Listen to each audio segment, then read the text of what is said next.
Dip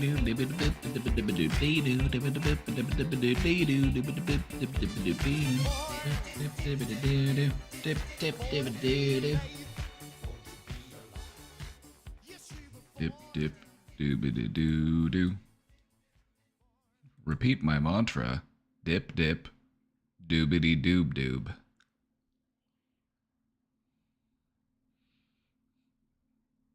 Whenever you start to feel stressed or overwhelmed or too caught up in your thoughts, simply repeat this mantra to break your thought loops.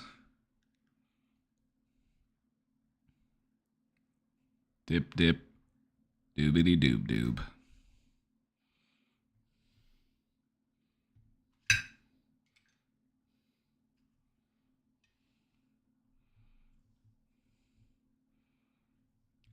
Or maybe, yeah, a little ooh ee ooh ah ah ting tang walla walla bing bang. Ooh ee ooh ah ah ting tang walla walla bing bang. That's what the witch doctor told me what to do. I spent all this money and I flew down to Peru. Spent all this money, flew out to the middle of the rainforest, had to hike for 8 hours, take a 12-hour boat ride.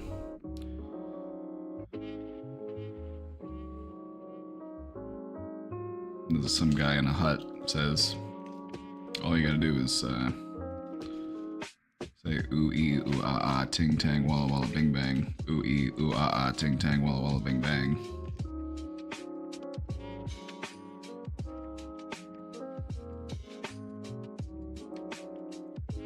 Is that okie dokie?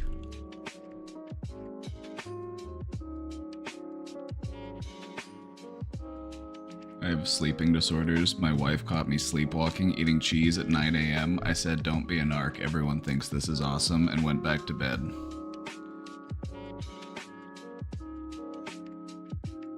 I mean, you spilled, though.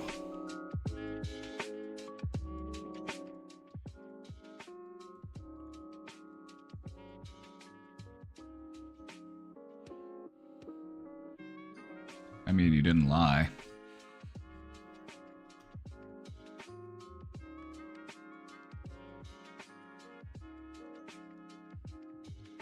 Just doing a little cheese walking. It's cheese walking.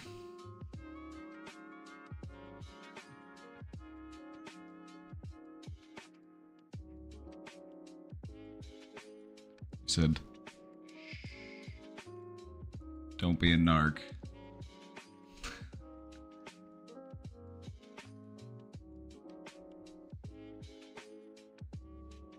There's a horrible mess to clean up. You can't cut cheese with a can opener. You know what? I'm trying to understand your brain process while this is happening because you're sleepwalking.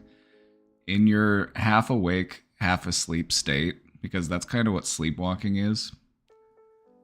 You're like a little bit awake, but you're mostly asleep. And then on the opposite side, you have sleep paralysis, where you're mostly awake, but you're still kind of asleep. But yeah, that's our topic for today. We're just talking about sleep paralysis. But yeah, sleepwalking is another really interesting one. But I'm thinking, you know, from the perspective of your half awake, half asleep brain, you're walking into the kitchen, you're like, I want cheese. I need a snack. I need cheese. But I need to cut the cheese. But I'm asleep and I don't want to do anything too risky. So let me try cutting it with the can opener. That should be safer.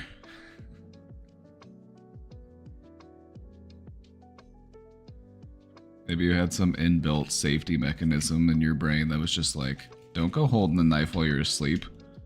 Use the can opener.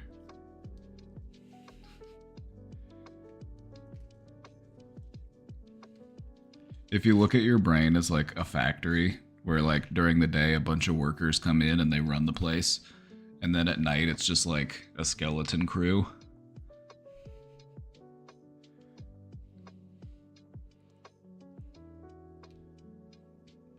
In that moment, the night shift.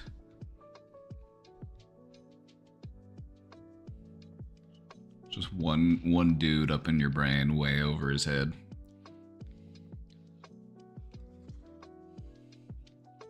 I got a big soup. Look at the size of this soup.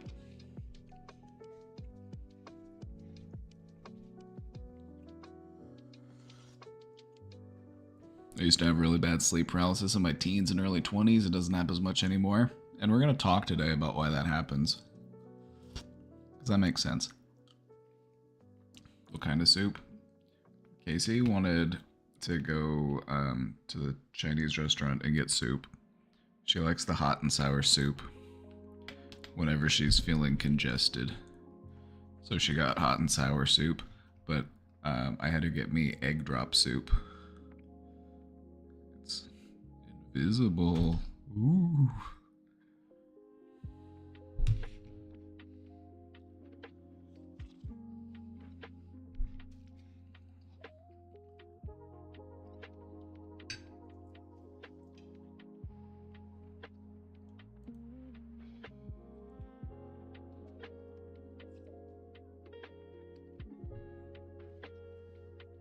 Current feelings. Oh yeah, current feelings.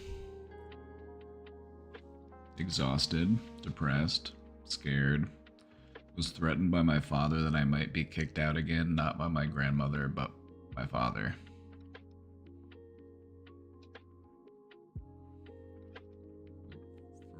For what?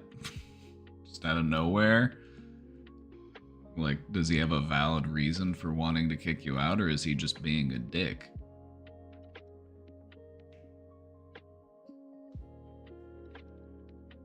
Just there's something they like to hold over your head.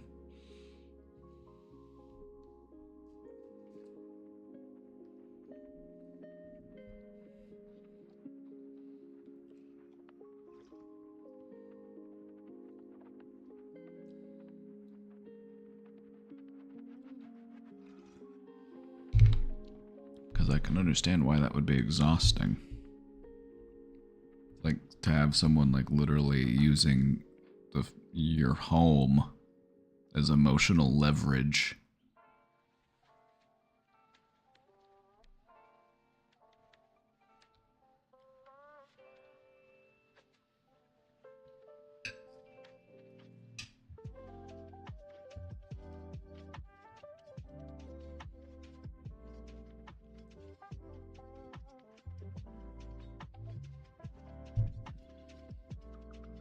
Soup. I also got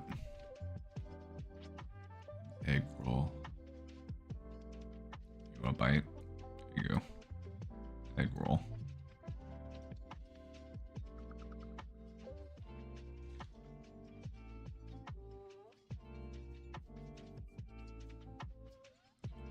Romantic with a side of anxiety.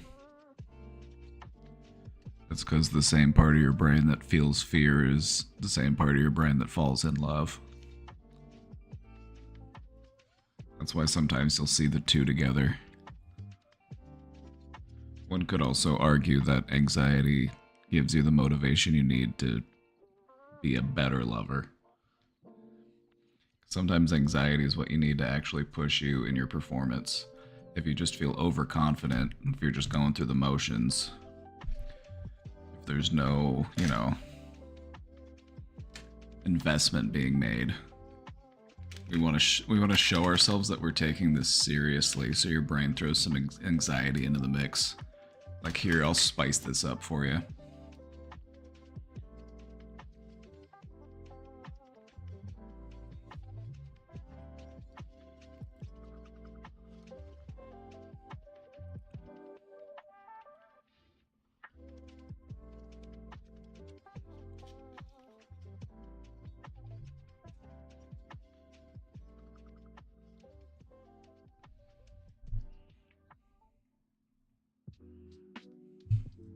Anxiety is a tool. Don't forget it. Bend it to your will.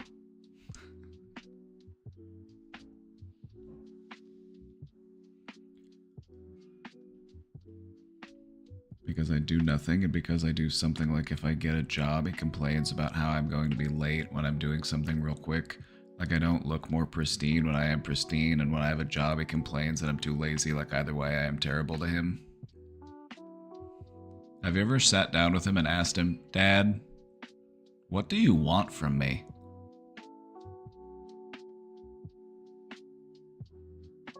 Just sit him down and have him explain himself to you.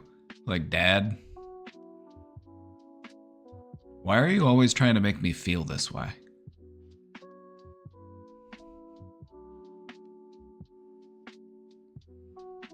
Do you think that this is helping to motivate me? Or do you think there's a better way that you could motivate me?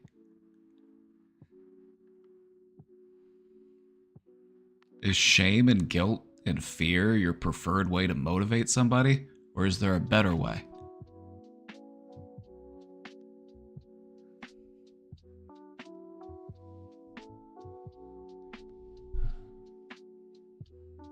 You're an adult. Talk to him like an adult.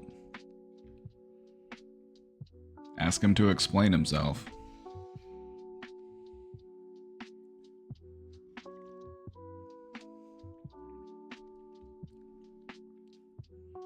You want to be firm, but not angry. You know? If they start yelling, you don't yell. You just remind them that there's no need to yell.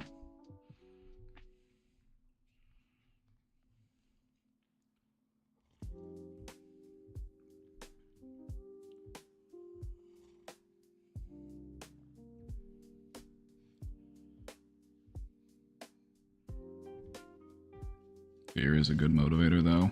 Oh, it's actually one of the best motivators there is. Nothing can get you to get up and start sprinting quite like fear.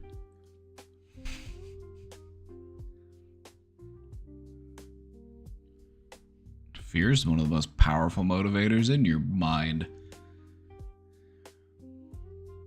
Just think about it. What other types of motivations could get you to just get up from a... You could just be sitting and you're just up and you're just sprinting. Outside of like fear. Like what other type of emotion would actually give you that level of motivation? I mean, I can't think of one. Like anything else, like I can take my time. Like I get up, I can walk over there. Maybe I'll jog over there, but I'm not sprinting anywhere. You know what I mean?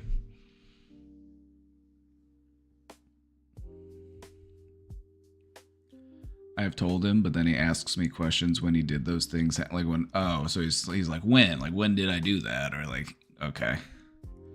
And I tell him he still doesn't consider those as complaints when they were.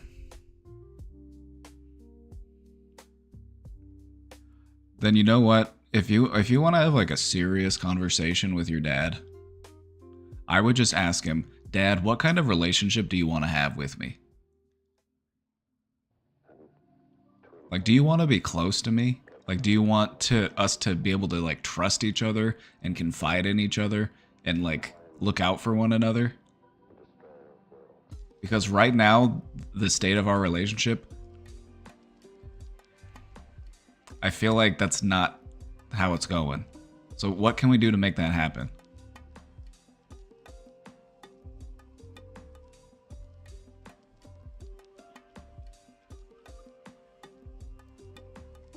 Sometimes parents can just have like confrontational relationships with their children. They just view their children as like a competitor, or that they at least treat them like a competitor.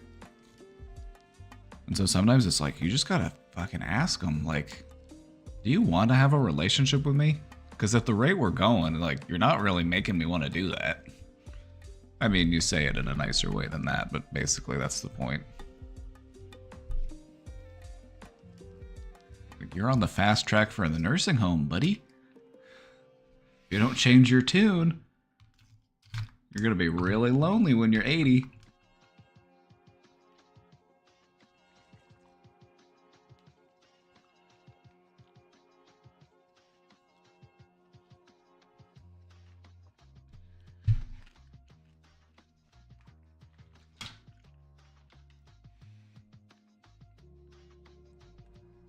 Nope.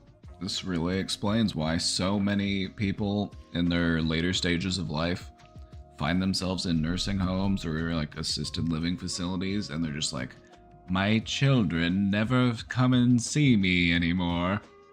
And they're blaming the children for it when it's just like, you probably tortured those people for decades.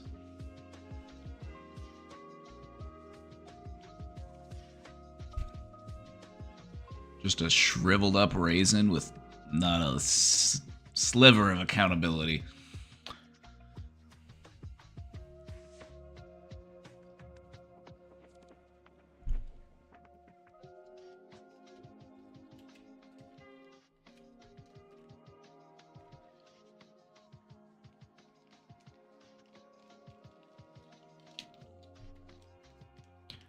Like, I just don't understand how some people have such a hard time realizing that if you want people to like be around you and be in your life, be nice to them. Like, I don't know how simpler to put it. I don't know how else to distill that information. Like, be kind. Unless you just secretly hate yourself and think you deserve to be lonely, but that's something to unpack in therapy. I feel like some people do that. They're like, they're punishing themselves. They feel like, I don't deserve to have people around me, so I'm gonna push everybody away.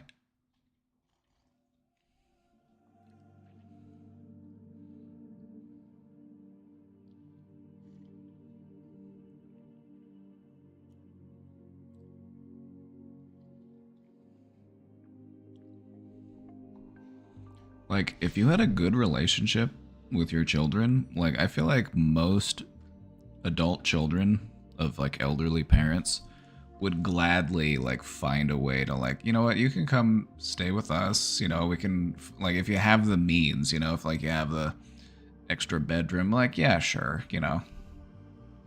Family wants to look out for family.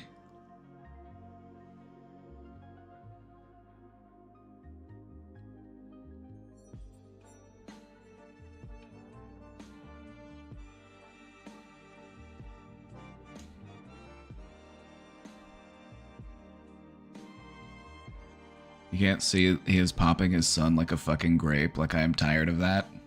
He's trying to make you into wine. But there's more to making wine than just squeezing the grapes.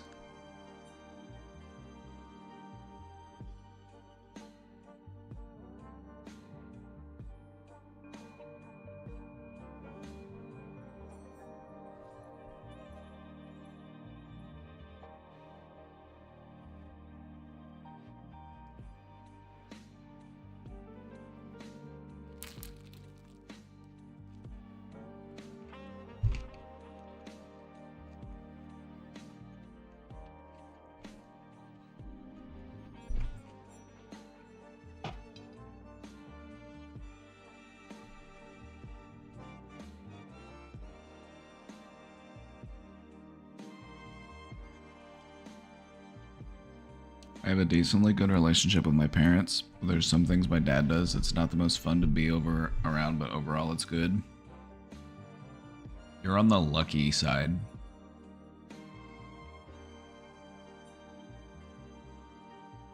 I'm not a grape, I'm a person. Like, I don't need this, I don't need accountability. He does.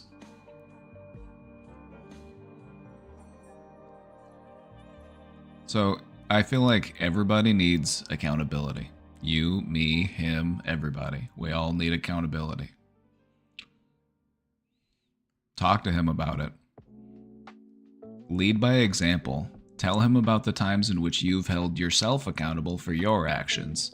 Tell him about times where you've put somebody down, or tell him about times where you've been rude, or you've done something that you regret doing and you changed yourself because of that. You learned from it.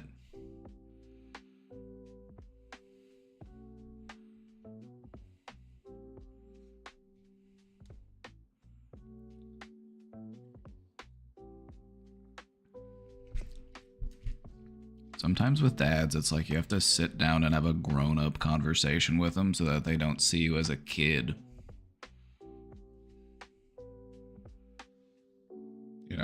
Not everybody, but some people do.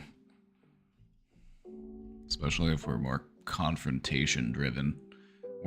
Some people are more wired for confrontation than for communication. And so everything has to be a fight. Every change has to be because of a fight. Every realization has to come from conflict.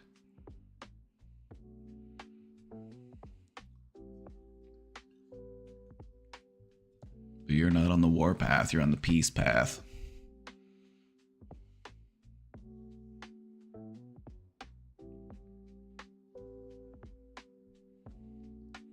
I personally want to be left alone. I don't want micromanagement to the point of ruining my life. Have you told him that?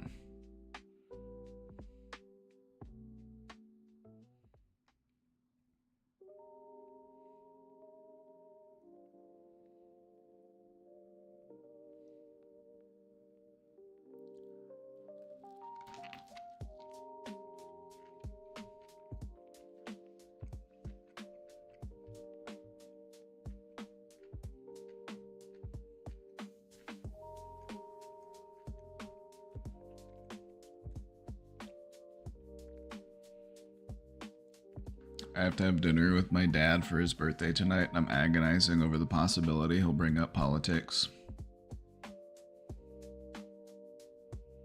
Set boundaries. Let him know you don't want to talk about... Like, if that stuff starts to come up, give a fair warning. I don't want to talk about that stuff. Let's talk about something else.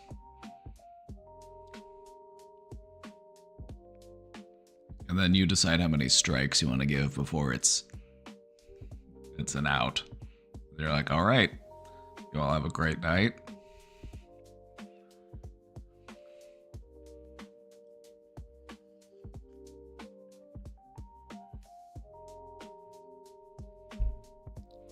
If I say he is a micromanager, he would flip out and want to be more angry at me, like I try to share it in a variety of side piece conversations. And what happens if you let him throw his temper tantrum? What does he do when he throws a temper tantrum? That's what happened last time. I ended up leaving and we didn't talk for 3 months. Do you think they learned something from that? Or do you think it's going to have to be a lesson that you're going to have to revisit?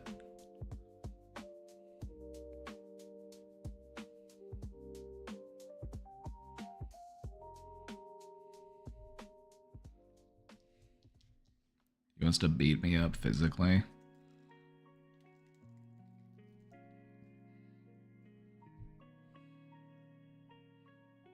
Is that legal where you live? Or are you literally being assaulted?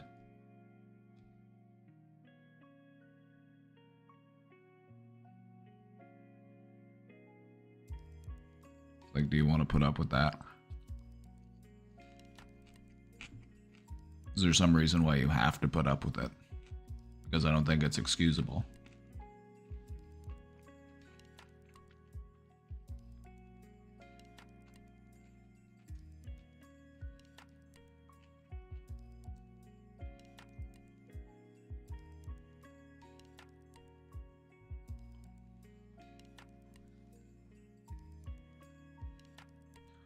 I hope we won't have to revisit it, but my expectation is that we will.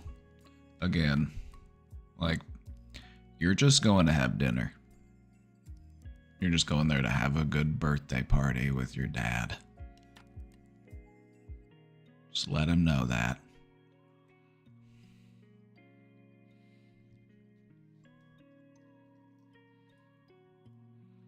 Just give them fair warnings, and if they just can't help themselves...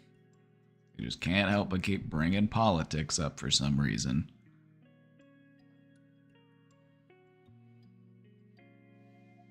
You don't have to leave the party. Leave the room. Just be like, all right, I'm going to leave the room. How long do you guys need to talk about politics? Do you need 10 minutes? Do you need 20 minutes? I'm going to set a timer and then I'm going to come back and then you're going to be done. Since you literally can't help yourself but talk about politics, just get it out of your system. I'm gonna take a break, and then I'll come back.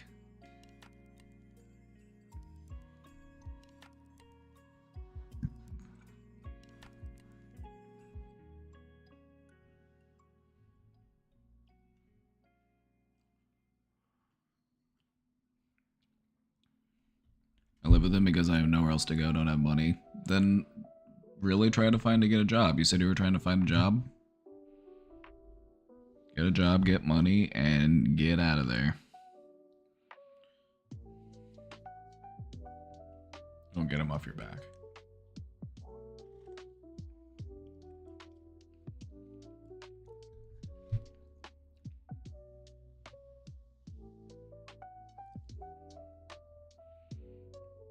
Republicans always complain about the left being sore losers, but isn't it more pathetic to be a sore winner?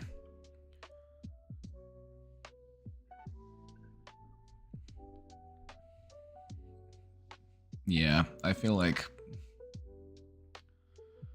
gloating is not a really endearing behavior.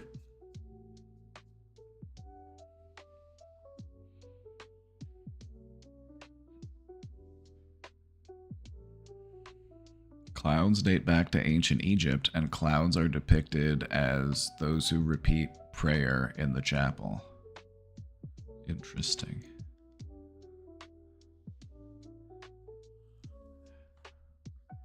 So all those times I used to get in trouble for clowning around in Sunday school.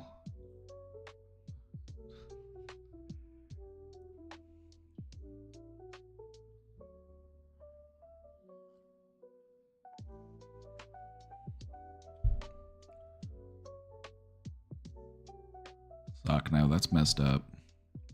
That's not okay.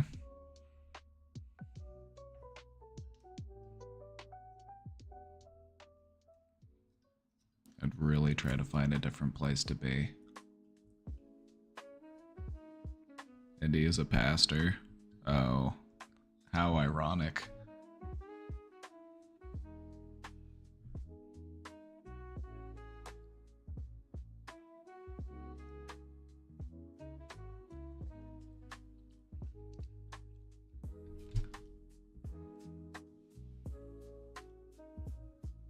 You know what can really turn the tables on a relationship with your parents? Treat them like the child. If they want to act like a child, treat them like a child. He says shit like, I am going to lose my salvation. That's wild.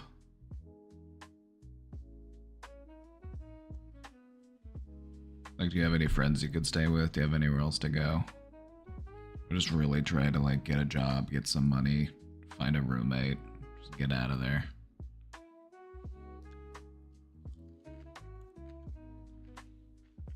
That's what I've been doing. See, that's what I'm saying, like,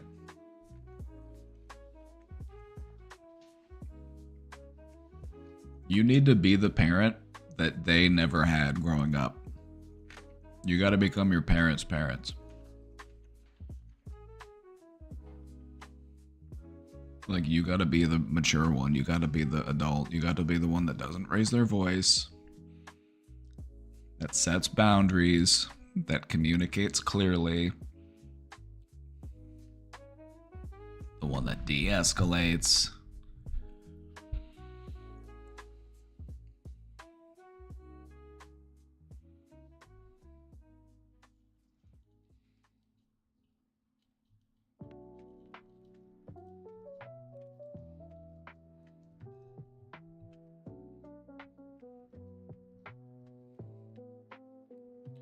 But no, like, tell them, like,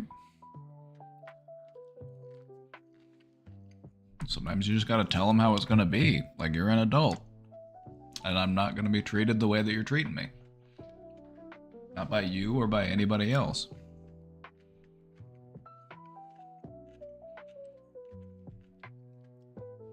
Show them your backbone.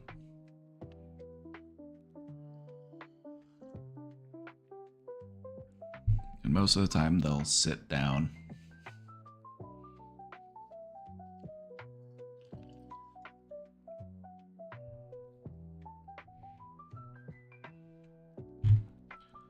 I've had to use the, if you continue to talk to me or treat me this way, I will have to leave. Right? It's like, do you just completely lack self-control? You just can't make yourself not talk about a certain thing or talk a certain way? Like, what have you been doing this whole time? You're how old? You've been a human for how long? And you're this bad at it?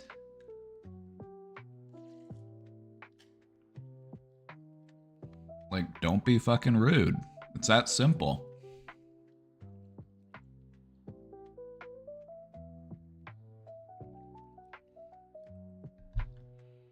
I lived with my parents for the past almost year and I'm 27. It's created a weird dynamic that mimicked high school. Right? Like, when you become an adult, you start to realize all the ways that your parents still act like children.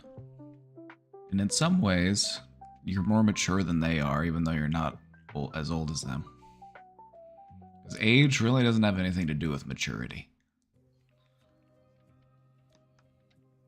Age may bring wisdom, but it does not guarantee maturity.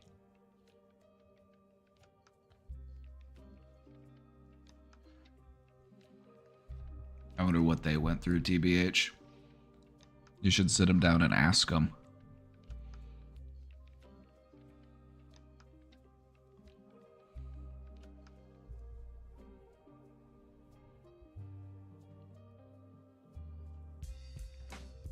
Explain to your parents the ways in which they were traumatized, and then let them put the pieces together.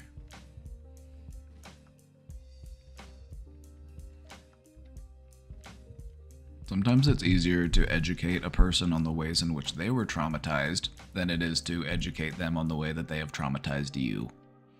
Sometimes you have to make them aware of their own trauma so that they can learn how to recognize the pattern that exists and how they have been repeating it, rather than just pointing out to them what it is that they're doing. You have to plant the seeds and then let it grow.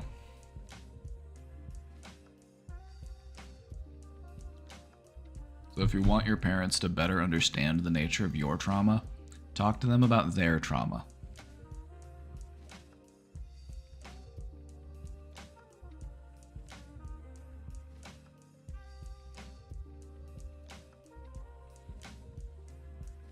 Are there maturity metrics? Like, are there generational maturity issues and it goes in waves? I think of maturity as like a spectrum. There are different like areas and aspects of life in which you can become mature. Like financially mature, you know, just like not impulse spending, making good investments, having a savings account, those types of things. That to me translates as like financially mature. And also like having all your bills on auto pay, like making sure that every, you know, like going over your bank statements, that kind of stuff. But then you have like what I would also describe as like dietary maturity. Like, what do you eat? Like, do you get all of your vitamins and minerals? Do you get all of the proper nutrients you need? Do you have a well-balanced diet? Or are you just eating junk food and fast food and candy?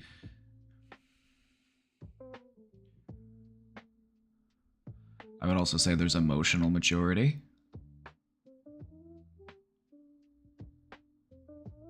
But yeah, there's lots of different aspects to maturity, and they all have different, like, levels within them.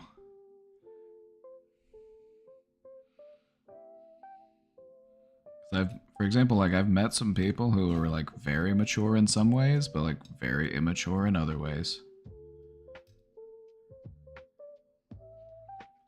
Like, I've met people who are, like, in their later stages of life, like 65 and up. You start talking about something that they don't want to talk about, they will literally go like this. Like, they still act like a 2-year-old in that regard. They were literally just like,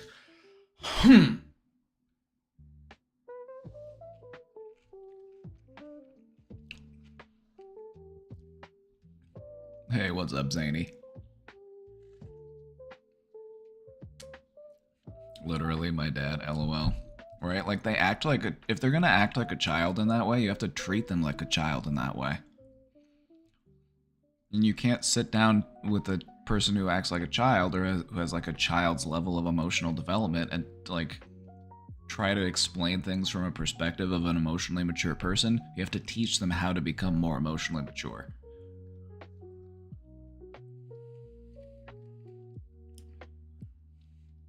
Or he'll turn his back to you and I'm just like, well, okay then.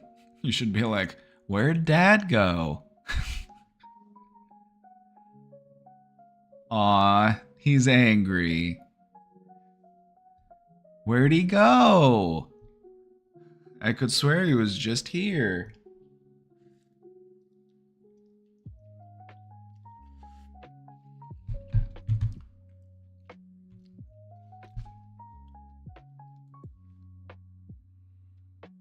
Like, if you're dealing with an angry person and you know that they're not going to be at a risk for like being physically violent to you, because with some people who have anger issues, like you don't want to like you don't want to do anything that's going to like make them more likely to be violent.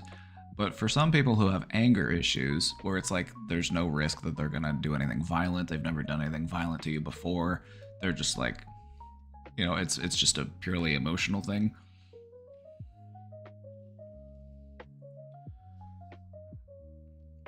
Treat it like it's funny to you. And then when they get more mad because you're treating it like it's funny, it gets even funnier to you. The angrier they get, the funnier it is to you.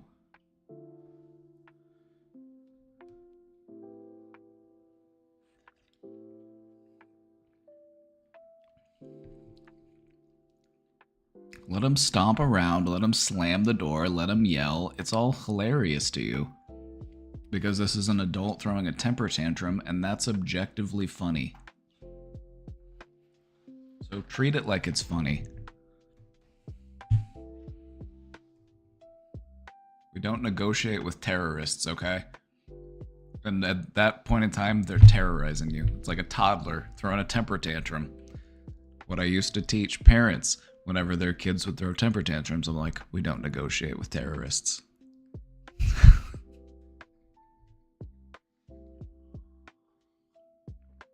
Let them tire themselves out.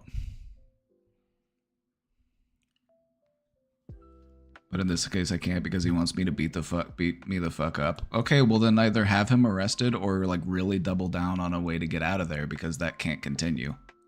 So I'm like, those are your choices. It's either continue getting beat up, find a way to get out, with a friend, a different family member, somebody else, an emergency shelter, I don't know. Contact the authorities, get a protective order. Like, you got options here. Find some employment so you can get some money and you can get out of there. You don't have to just stay there and keep getting beat. You do have a way out. You just gotta do what you gotta do.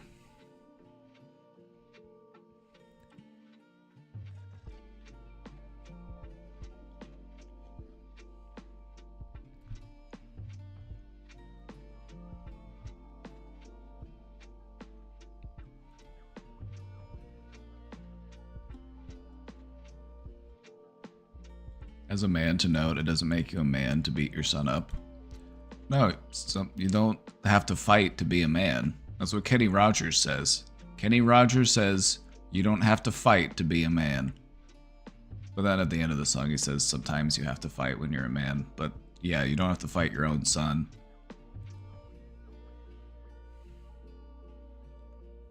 I would agree. It is a cowardly thing.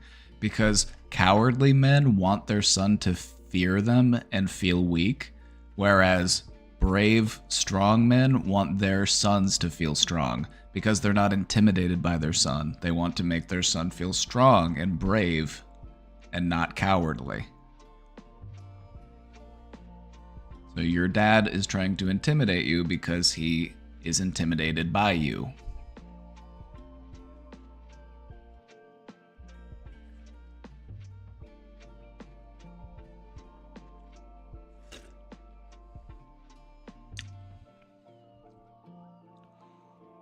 A lot of parents feel threatened by their children because they view them as their replacement. And whether or not they're aware of it, they're intimidated by the person who is here to replace them in this world.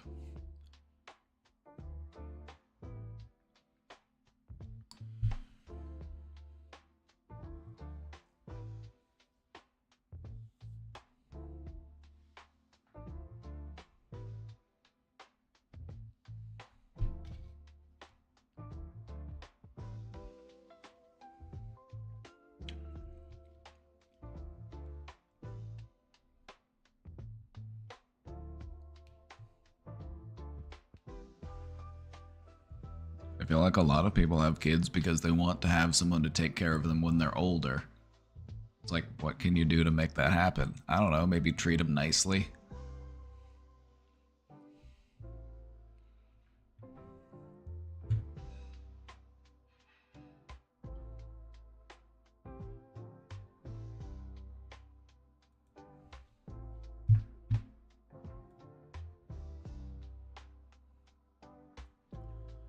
I have 2 upcoming exams. One is about chemistry, the other is anatomy.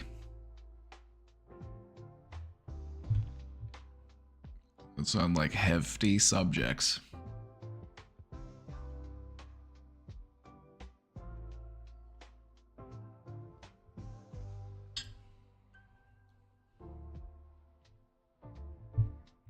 I feel like I'm not studying hard enough, but at the same time I feel drained every day from studying. I want to take a moment here to point out how this might actually be a good thing. Think about it. If you felt like you were studying enough, that would make you feel confident. But that could also be overconfidence. Maybe we feel like I feel like if we feel like we aren't studying enough, but we are literally studying to the point of exhaustion, maybe we're just worried that we're not studying enough. Because it sounds like we're studying about as much as we can. I feel like that feeling that you're not studying enough is part of what's motivating you to study more. Because if you feel like you have studied enough, you're not motivated to study anymore. Why would you? You've studied enough. But if you feel like you haven't studied enough, that motivates you to study more. And studying more benefits you in your test.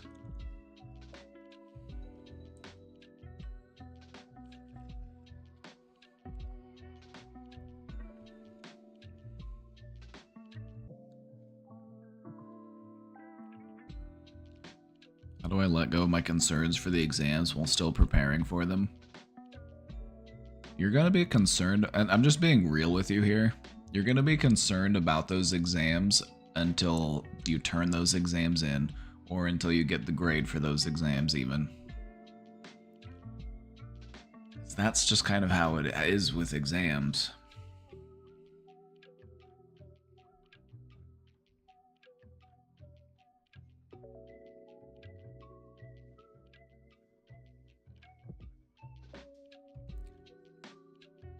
So, what are we doing to study?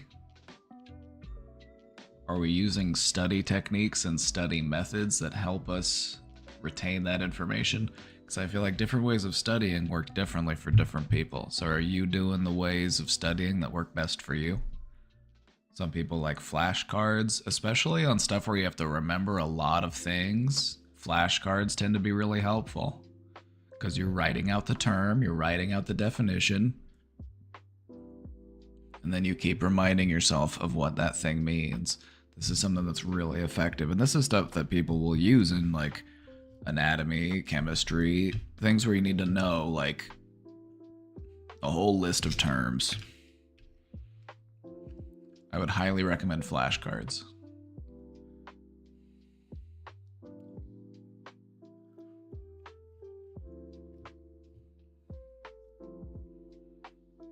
This is typical university. They push the amount of info so fast that only the top tier can take that abuse, and you can never be late to college. That is a myth.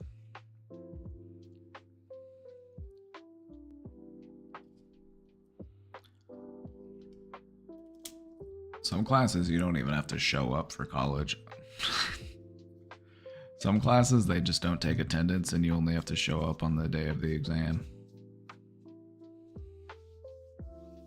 But some colleges and some degree paths are the complete opposite, and they're extremely competitive and very cutthroat. Were you good at studying? Who, me? I'd like to think so. My techniques for studying was if I didn't have to cover like a ton of material, I wasn't gonna start studying until like a day or two before the test. I wanted it all to be in my memory and be fresh. I found mnemonic devices to be really helpful for memory. So like if you're trying to remember a certain thing and that thing has like 3 words in it, then you take the first 3 letters of those words and you make like a, what do they call it? I forget what they call it. Like not an abbreviation, but you know what I mean.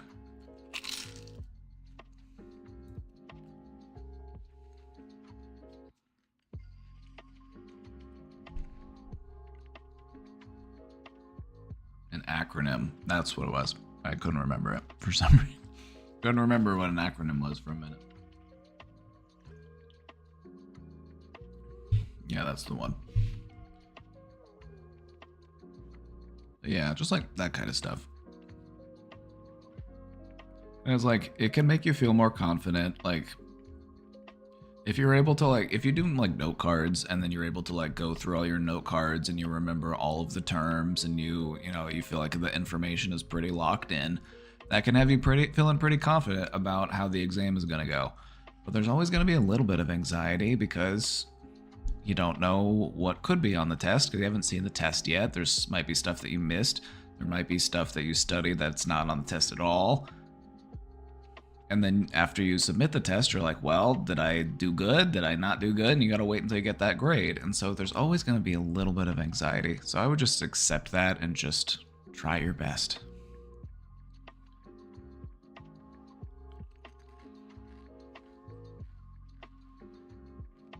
Maths beat me down so hard I will never, ever think I'm smart again. Being math smart is just one way of being smart, though.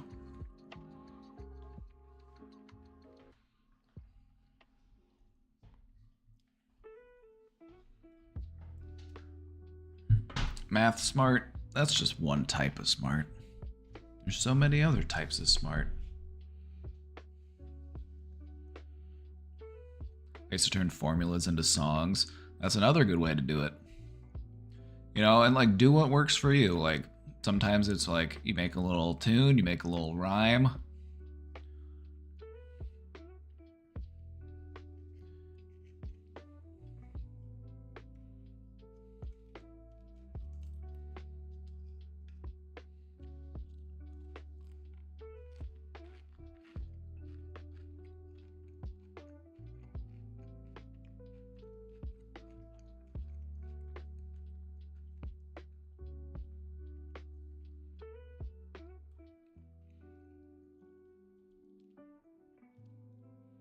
Feels so draining. There's so much to learn. There's so many systems in our body, and chemistry is an insane subject. I'm so scared of failing.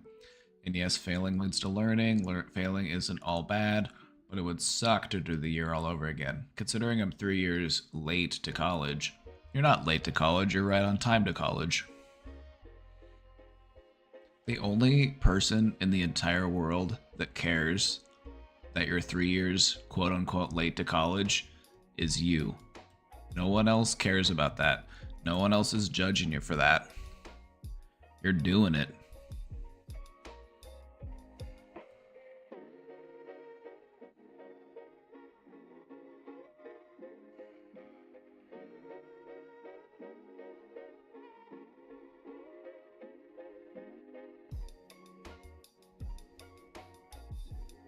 Also, there might be a lesson to learn here. Taking anatomy and chemistry in the same semester can make for a rough semester. If I had classes I knew were gonna be like pretty tough, I would try to make that so that was my tough. Like I would try to limit myself to only one or two really tough classes a semester. Work smarter, not harder.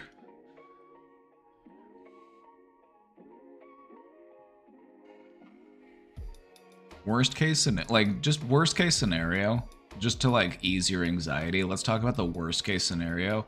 Let's say that one of the tests you do all right, and the other test is just like a total flop. Like, I would just say to focus most of your effort on passing the class that you can pass. That way you don't have to repeat both of them. So if you get to the point where you're like, I might have to repeat one of these classes, only have to repeat one of the classes if possible. And that doesn't mean you're not smart, it doesn't mean you're not capable, it just means that you took chemistry and anatomy in the same semester, and that would be stressful for anybody.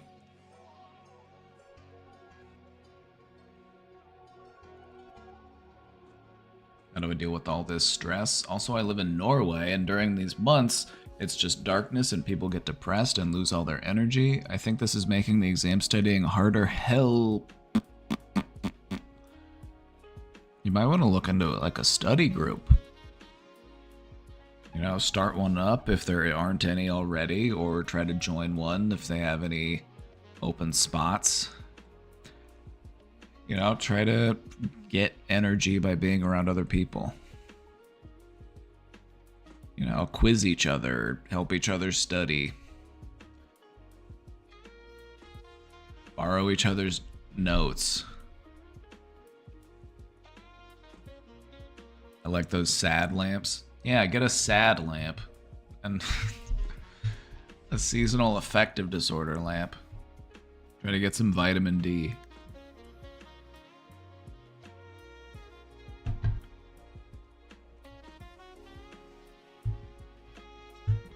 You're gonna do great. Let us know how your tests go.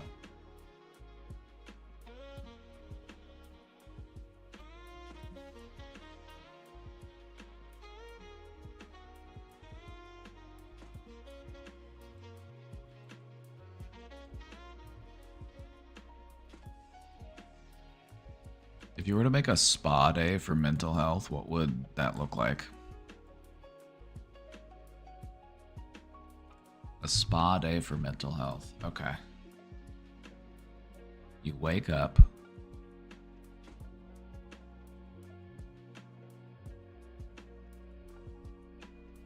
No alarm. You wake up on your own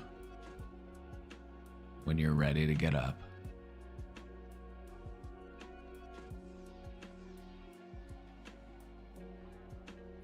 You get ready for the day.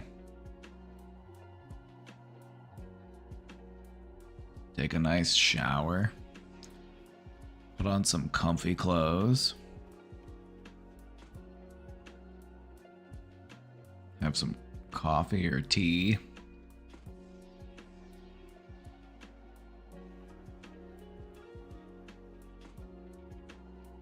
Then maybe do a little bit of morning meditation, or maybe go on a little walk or something.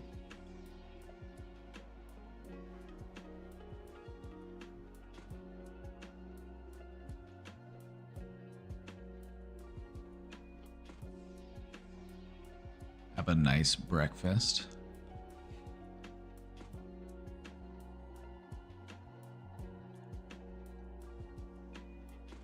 And then spend the day, having fun, doing things you want to do.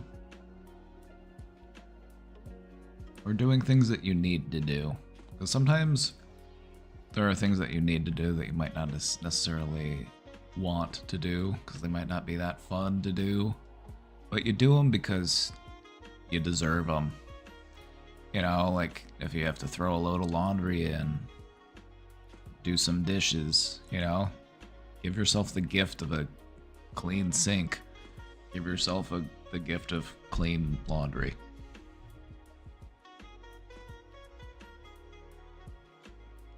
But make some time for your hobbies. You know, whether it be reading, doing some art, playing some games, you know, like knitting, crocheting, sculpting, pottery, you know, whatever it is.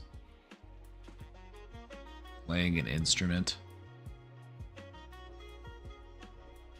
You know, make a little bit of art in whatever form that comes from. Or enjoy a little bit of art in whatever form that comes in. It's all about art, you know, appreciating art, either creating it or, you know, enjoying it, whether it be a book or a movie or whatever.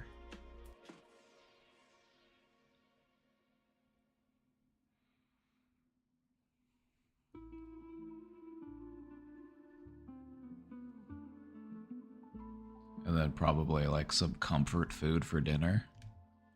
You know, whatever that would be for you. And then you get a good night's sleep.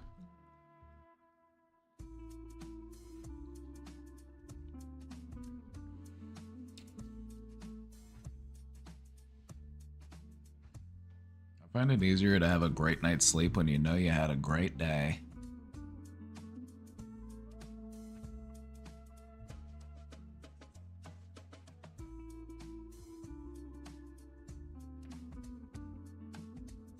Anyway, it's kind of my outline.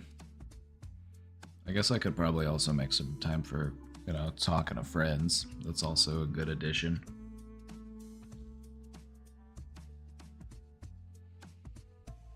Sounds like a rehab I went to. It was a dope experience, haha. Right? It's like, it's routine. It's relaxing. It's meant to be peaceful and chill.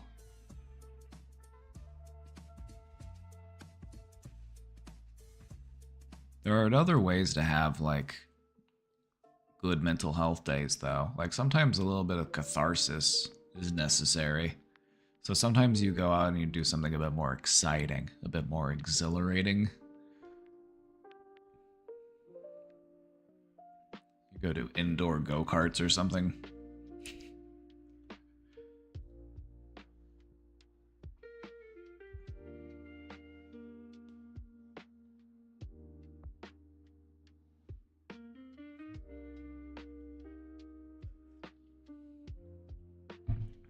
Can't believe I'm eating this whole soup. This is like 5 days worth of sodium, I think.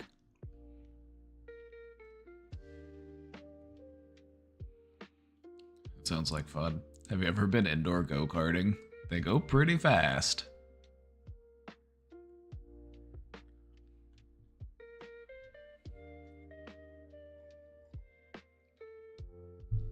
Because sometimes having a good mental health day is doing stuff like that. You know, just like, hey, let's go do that thing that I want to do. You know, you go to the arcade, you go to the bookstore, you go to the go-kart track, and you play mini golf, you go bowling, I don't know, whatever you like to do. You go do wine and paint.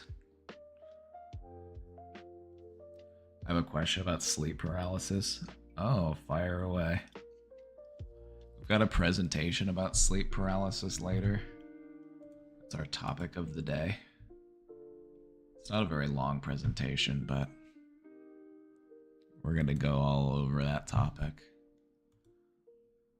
But yeah, if you have questions about it, fire away.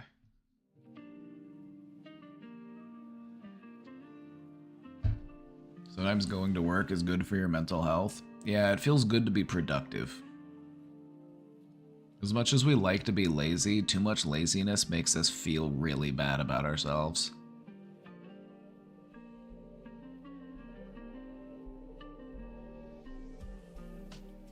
For me, it can help pull me out of my head and get me enjoying my coworkers' company, or get out frustration throwing boxes of freight.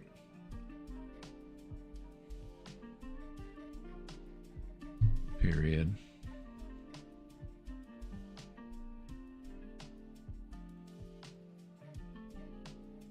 Why do I care so much about things that are not under my control?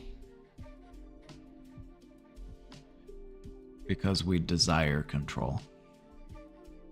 Allow me to explain.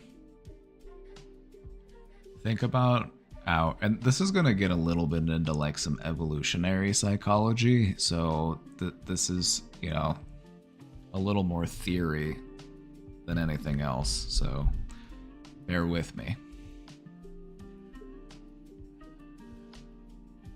We're mammals.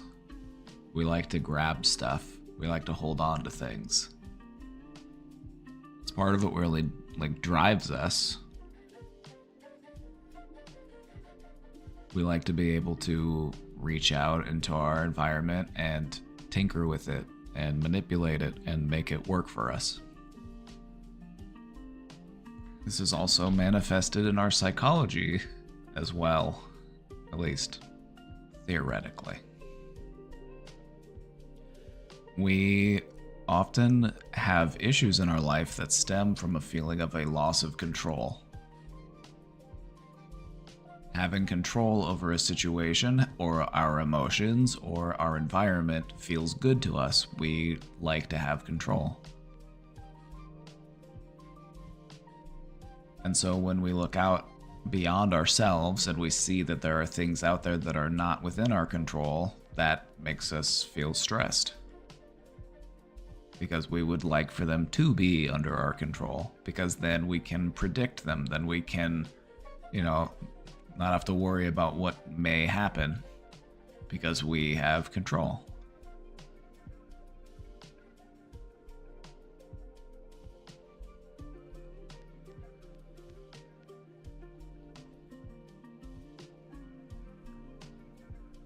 And just in all the time that I've thought about it, like I really do believe this to be true. Like even though this is just like I said, it's evolutionary psychology theory.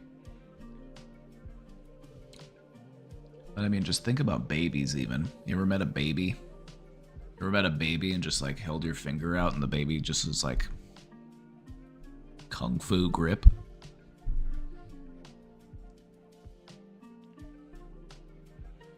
We are biologically driven to hold on to stuff. We like to have control over things.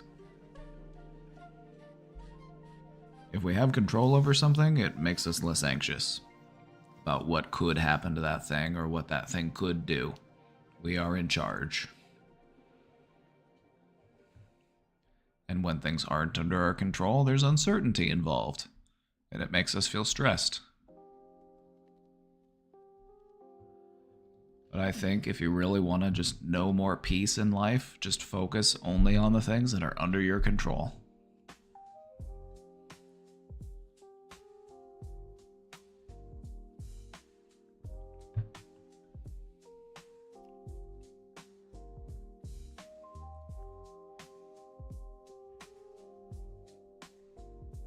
Can't believe I ate the whole soup.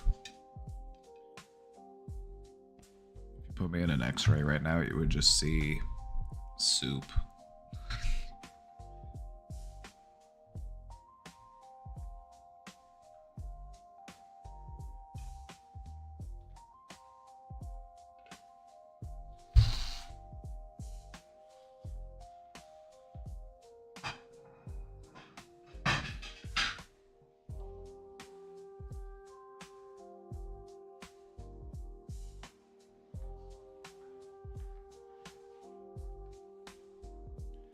It was a good soup, though.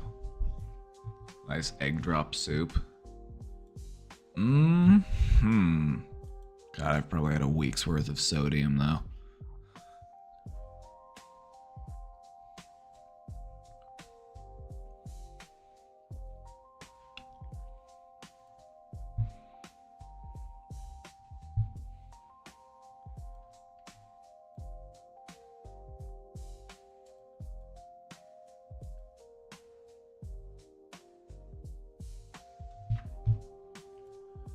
I thought I managed to end it with my coworker over text saying, "I'm not sure what you're wanting from our relationship, but it would seem our schedules are not compatible and I don't want to be seen at the ghosting type." I know, not super clear or friendly. I feel like shit. But I don't think he quite understood it. He hasn't texted me back yet, hasn't asked questions, and he saw me at work today acting like nothing happened, not avoiding me or anything, saying hi, offering candy. I'm so frustrated. I don't know how many people at work know, and I don't even know what it is that he wants, but I just want it to stop. I feel stupid forever having agreed to go out with a coworker, because now I feel like no matter what I do, I'm going to be made out to be the bad guy.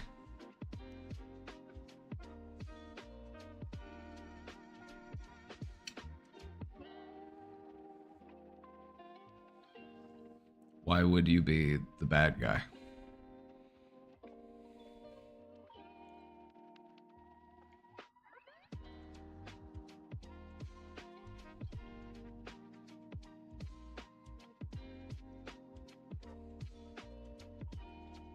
I'm so fucked. In what way? Like...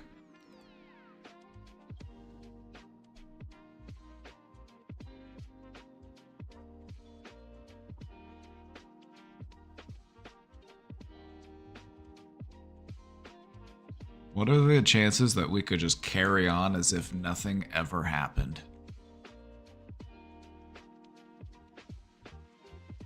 Because I think they want me to date him, then just don't date him.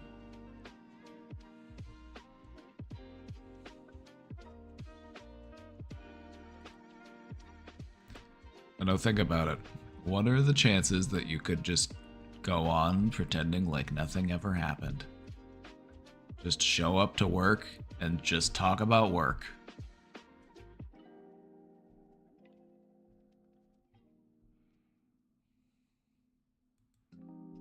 I don't plan on dating him, and you don't have to. It doesn't matter what they believe that you should or shouldn't do. Currently doing that, then just keep on keeping on.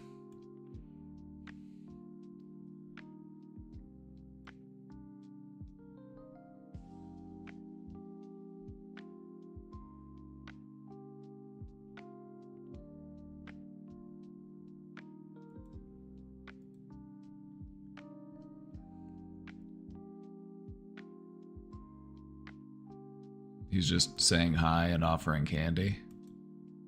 Then say hello and take his candy and then go on about your day. As long as he's not like crossing any boundaries or anything.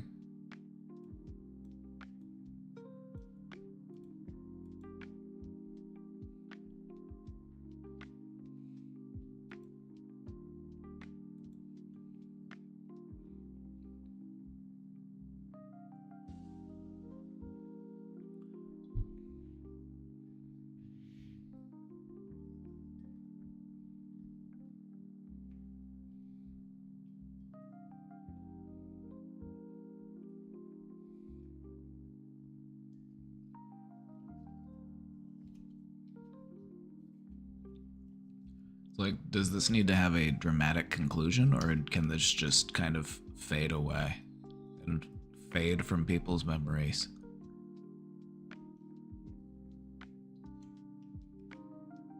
I don't know. I worry my other coworkers are involved somehow, but I'm afraid to talk to any of them about it. I don't trust them. You don't have to talk to any of them about it. You don't have to talk to any of them about any of these things ever for the rest of your life. You can just go to work and do work. Talk about work stuff.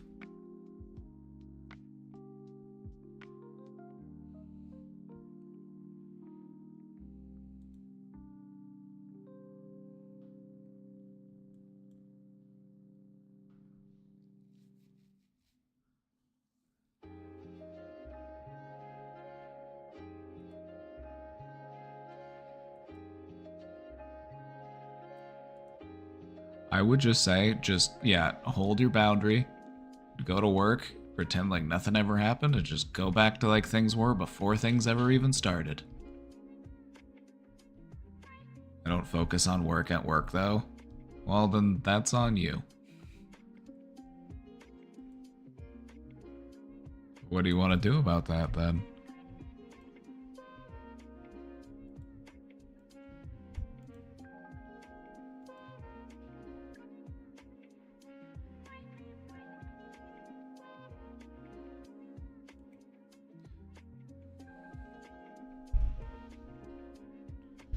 I would safely say that you probably think about it more than they think about it. They probably don't think about it as much as you think that they do.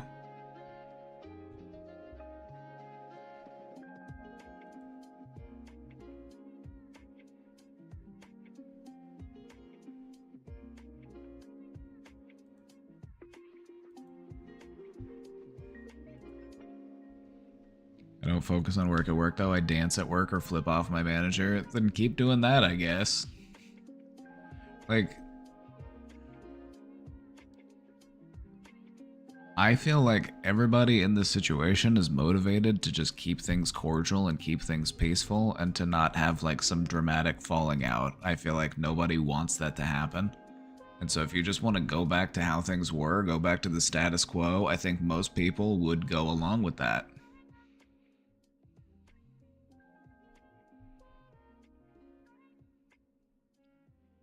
Sometimes the best way to avoid conflict is to not insist upon conflict.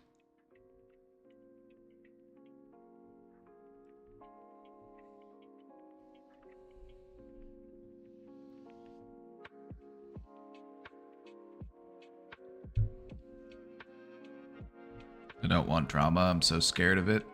Then don't make it happen. Then don't manifest it. Just, I don't think any of them want drama either.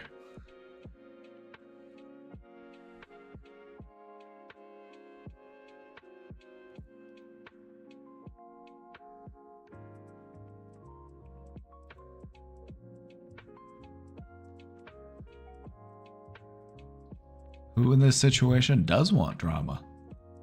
Is there anyone in this situation that does want drama?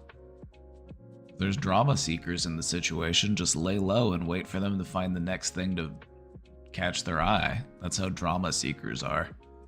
Just lay low, they'll go find something else to be dramatic about.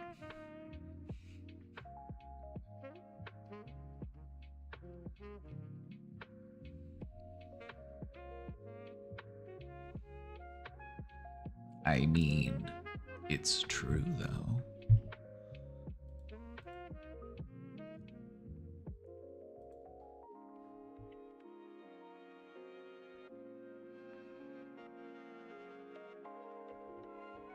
There are drama seekers at work. I don't talk to them. Good. That's probably for the best.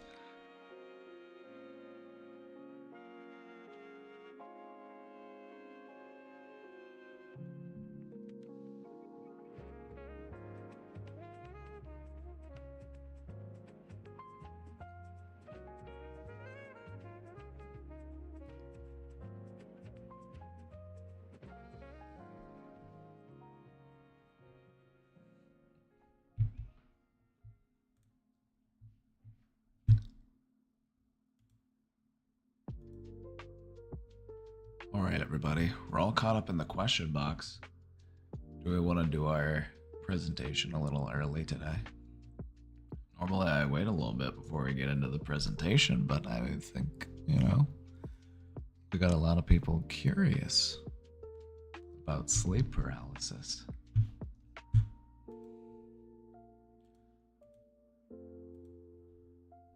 So let's take another minute or two and see if any more questions pop up. We'll give a chance to anybody who might be typing something right now.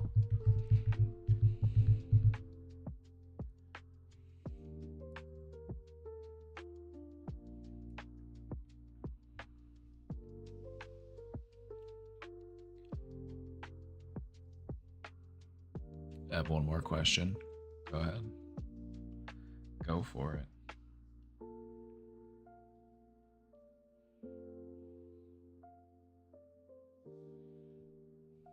I can't believe I ate all that soup.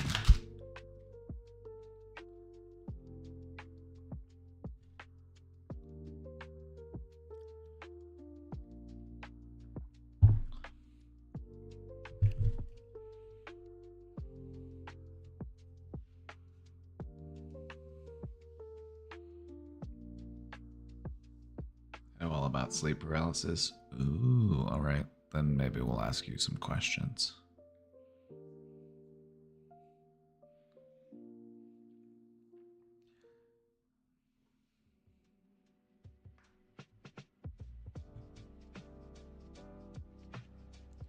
these streams be available as VODs? That's a great question. They're all uploaded to my YouTube channel. If you go to my YouTube channel and then you click on live,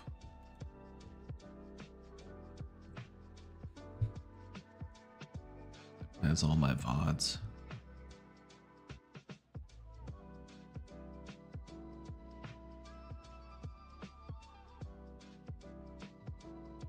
How would you go about it if you were in my shoes with my dad? I would get out as soon as possible by any means necessary. That's what I would do. I would find somewhere else to go, whether it be with a friend, a relative. I would make sure that I could find a job so that I had income and could try to help support myself. I wouldn't tolerate physical abuse.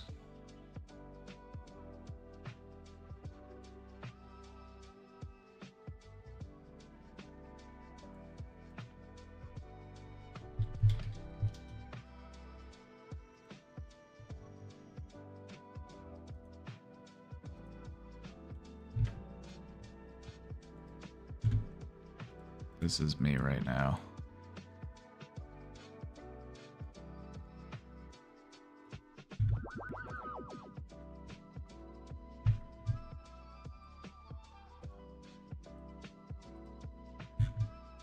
This is me right now.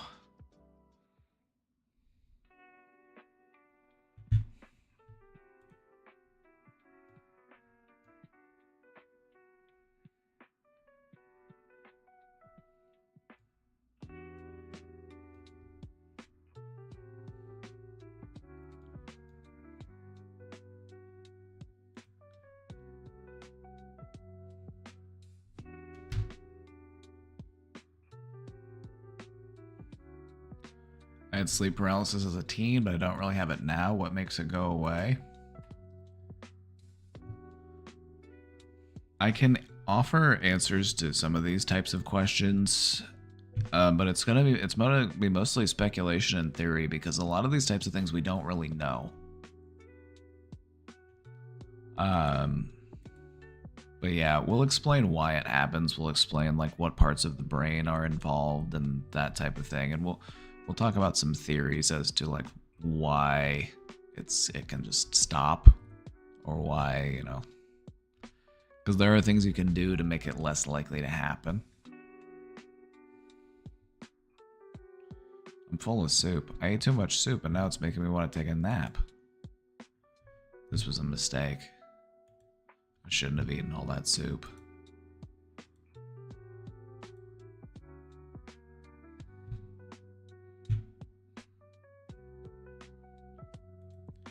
Is it possible to wake up tired from dreams? Yes.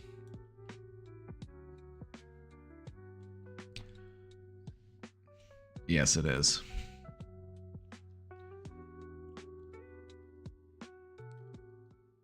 In fact, dreaming isn't even the most restful part of sleep. It's actually the most wakeful part of sleep. The most restful part of sleep is that deep sleep. It's that deep sleep.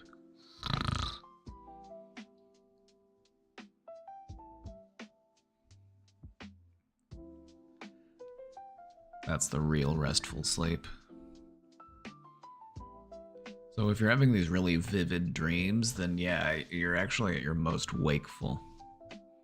So maybe you're getting too much REM sleep. I don't know.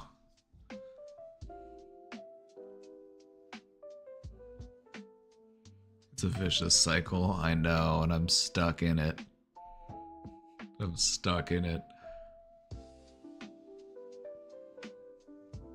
I have really vivid dreams and it would feel like I have 100% control, and when I wake up, I just feel exhausted like if I was actually awake in my dream. I've had this happen to me and it was one of the worst experiences. I was working as a cashier. It was one of my first jobs. I was working as a cashier, and I had to do like a closing shift, and then I went home, and then I slept, and then I had to go back in to do an opening shift. And when I was asleep, I dreamed that I was at work, being a cashier, and it didn't even feel like I slept. It felt like I was working all night.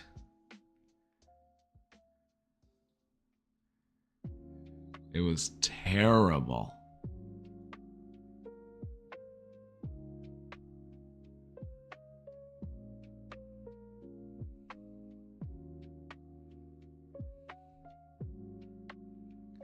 But yeah, that'll happen. Sometimes if you have a dream that has you feeling too active, too vivid, you'll wake up feeling tired.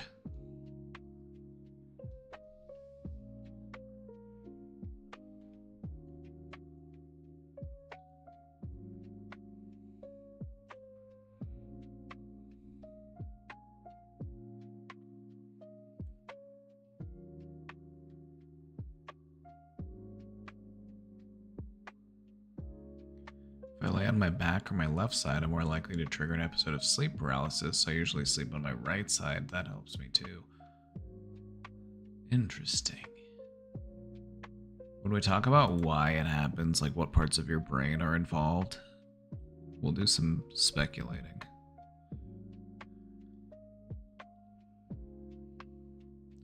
Also related to low blood sugar. Interesting.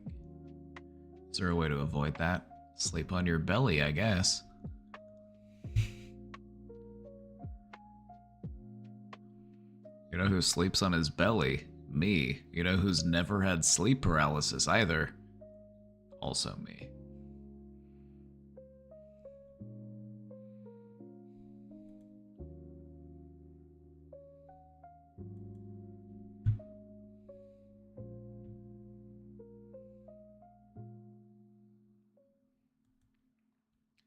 How do I beat the smile demon? I got infected at this concert and now I'm starting to see things. Help, please. Are we talking about Smile 2? I haven't seen Smile 2.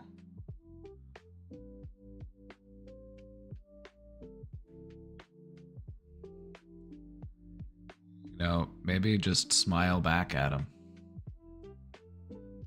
Just smile back at him.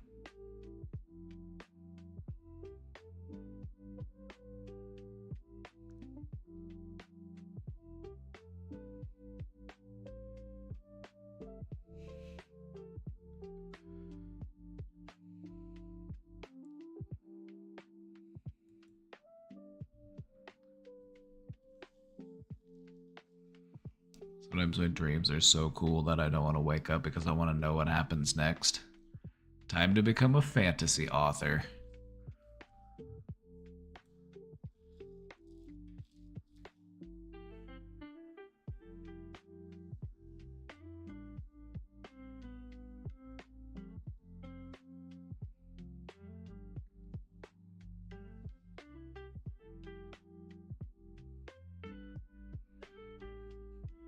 Pet the demon. Yeah, give him a big hug. Say it's okay, little buddy. You don't have to be so scary.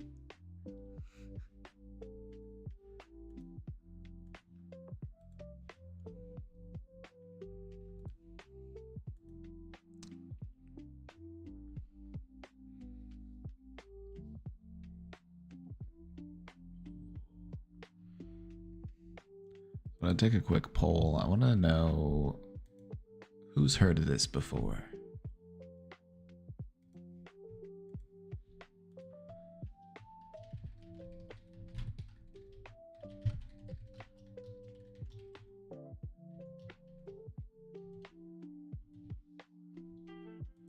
Very simple poll. Yes or no.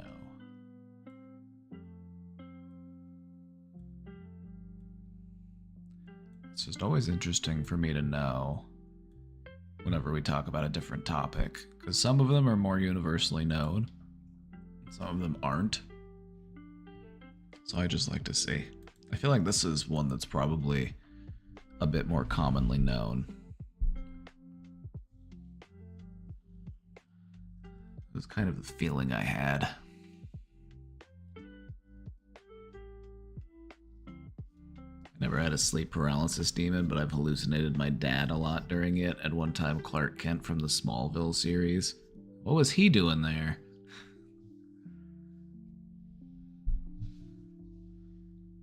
Whoops, I'm the only one. That makes you unique. Congratulations, it's your lucky day.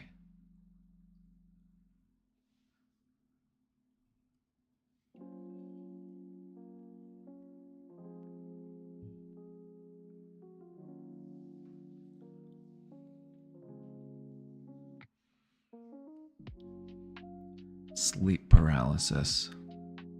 It's kind of frightening of a concept, right? Spork of Love, what's going on? Thank you for the raid. You're just in time.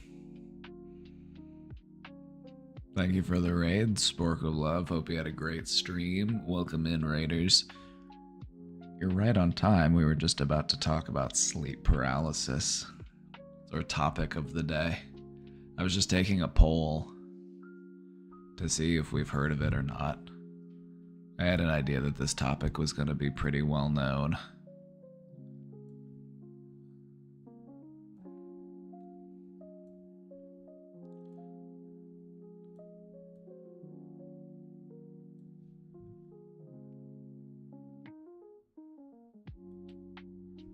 Welcome in, raiders. I voted yes because I've heard the term sleep paralysis, but if you ask me to describe it, I don't know what it is. That's fair. That's fair. I feel like you're not alone in that one too. Huge fan of talking about mental health. Always happy to raid you. Well, thank you. Thank you. Oh yeah, we love mental health here, don't we? We're the mentally healthiest chat on Twitch, and this is true.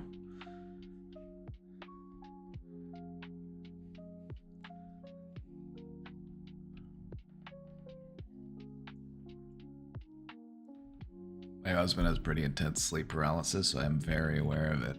Ah. Yeah, we're going to talk about it today. We're going to talk about why it happens, some beliefs surrounding it. The double raid, the back-to-back raid. Dude Control with the 24. Thank you, Dude Control. Welcome in, raiders. We just got 2 raids within 2 minutes. Incredible. Welcome in, raiders.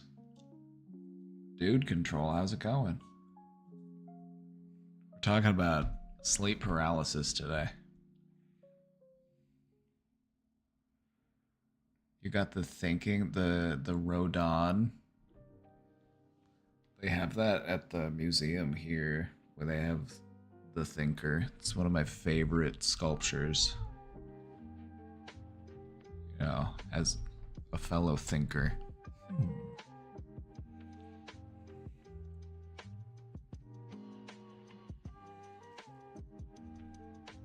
Can you beat the record I've seen? I've seen one person get 9 raids in a single stream. I don't know, maybe I'll get lucky.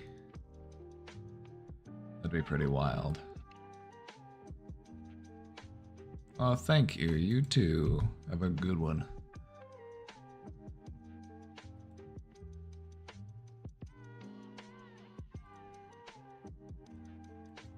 We're out here doing the work. All right, an overwhelming yes. This was expected. I expected that most of us would have heard of this before. I didn't expect so many of us to. I thought at least 2 people. I thought at least 2 people would say no. And I think this really speaks to how engaging of a topic it is, because so many people have heard about it. The more engaging a topic is, I feel like, you know, the more people are going to hear about it, know about it. Because it's kind of scary. It's also kind of mystifying.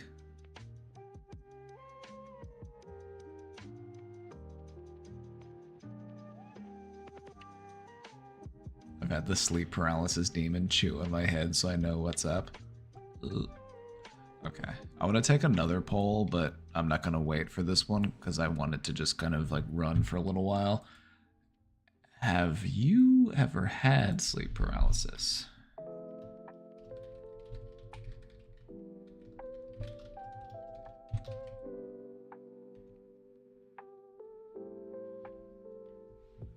I'm just going to run this one in the background, so answer that one at your own leisure.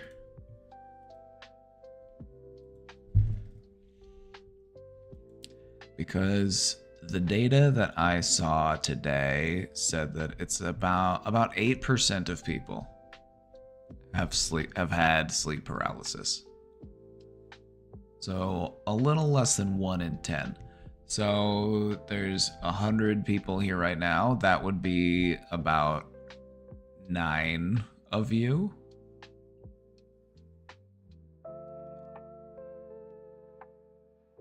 And I wanted to see if it was more than that. I wanted to see if we were more than just like the average.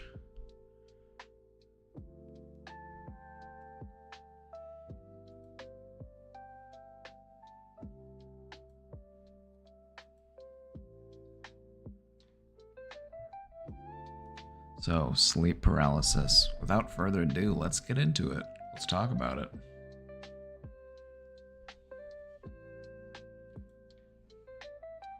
By the way, I found some I have some creepy art in this one. The art in this one's kind of creepy. So, what is sleep paralysis? Sleep paralysis is that temporary inability to move or speak while falling asleep or when waking up. Sometimes it lasts for a little while. Sometimes it can be pretty brief. It might have happened to you, but you might not have recognized it as that. Like, sometimes I'll, like, when I'm laying down and I'm about to fall asleep, and I know that I'm still awake, but I just, like, can't move. Like, I'm just so sleepy. Like, I'm just, like, I couldn't really move if I wanted to. But it's only for, like, a moment or two, and it's right before I end up actually falling asleep. So it's like you're right on that cusp of sleep. You're just awake enough.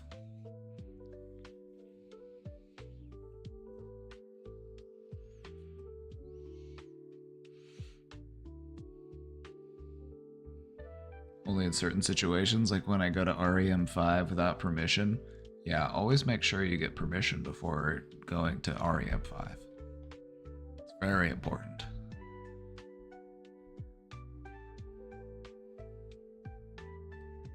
When your brain is putting out that chemical that paralyzes you, but your mind is awake, otherwise we would act out our dreams. Spoiler alert.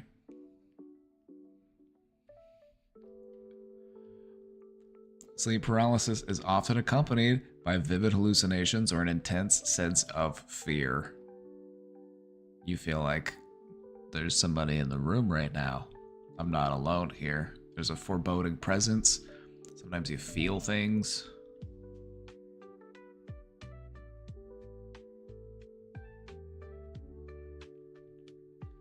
Commonly occurs during the transition between wakefulness and REM sleep. Around 8% of the general population will experience it at least once. Might be more than that. It's more common in individuals with disrupted sleep patterns, such as shift workers or students.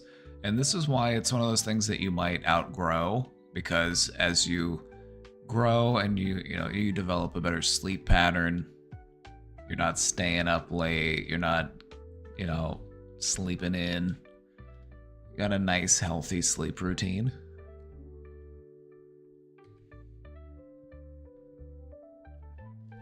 Or you're not like flipping your schedule back and forth. You're not working day shift one day and then you're not working like night shift the next day, and just like you're able to get a good, consistent circadian rhythm.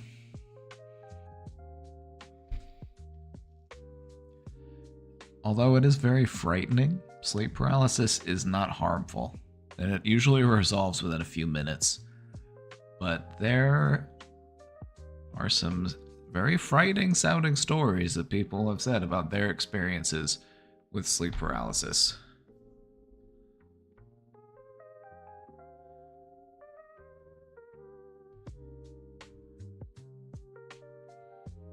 Let's talk about the science of sleep paralysis. Let's talk about REM sleep and atonia. When you are in your REM sleep, and this is when you dream, is in that rapid eye movement sleep, your body undergoes a process known as muscle atonia, which basically means that it prevents your muscles from acting out your dreams. Like, have you ever tried to run in a dream? You ever tried to like throw a punch in a dream? And it feels like you're moving through sand or something?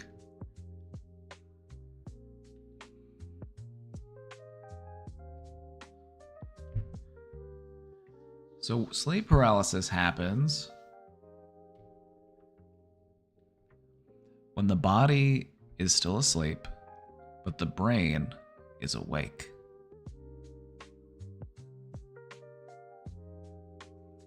So your brain is on, but your body is still in this paralyzed state. And this is because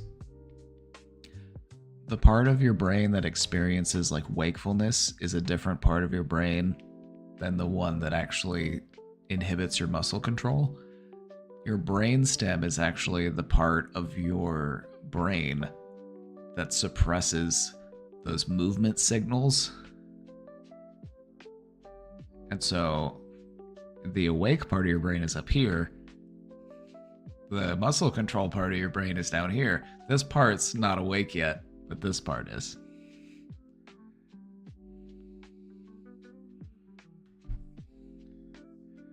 Why are the feet and arms backwards? To be extra frightening.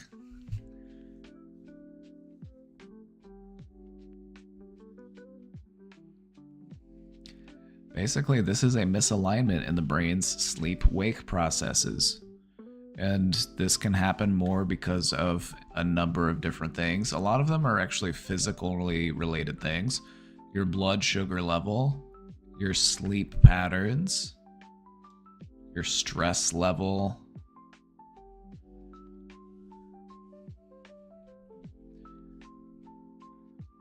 Anything that can really throw off your sleep.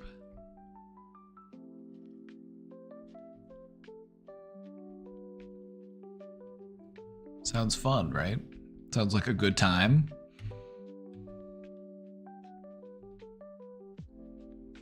So let's talk about what happens when sleep paralysis happens.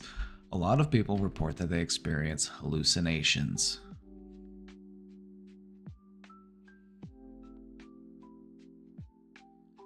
Commonly reported things include shadowy figures. Oh, Dude Control, thanks for the 5 gifted subs. Thank you, my dude. Thank you, my dude. Much appreciated.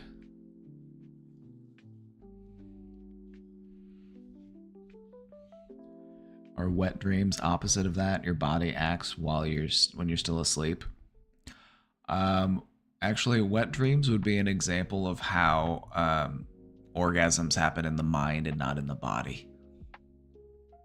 You can experience it all within a dream and your body reacts in a certain way. Almost like sneezing. Like you can sneeze when you're asleep.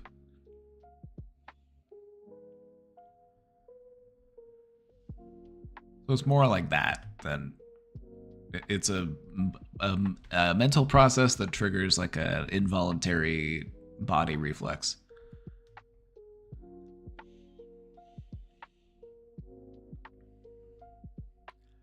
I have the opposite. As I doze off, I may dream I trip and hit the floor, and my legs and feet get like a reflex twitch. Ah, the feeling like you're falling and so you jump awake thing. I do that sometimes too. I'll be like... You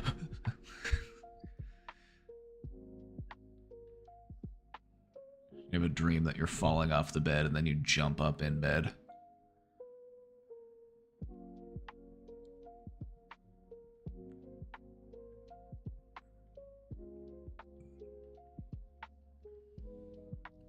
Common hallucinations involved in sleep paralysis: shadowy figures, standing in your doorway, standing at the foot of your bed,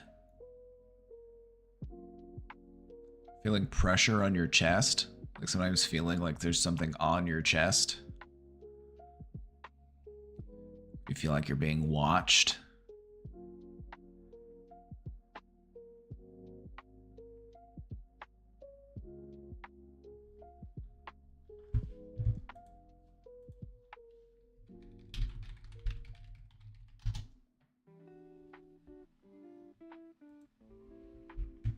What you described is a little bit different. That's actually what is known as a hypnic jerk. A brief and sudden involuntary contraction of the muscles of the body which occurs when a person is beginning to fall asleep.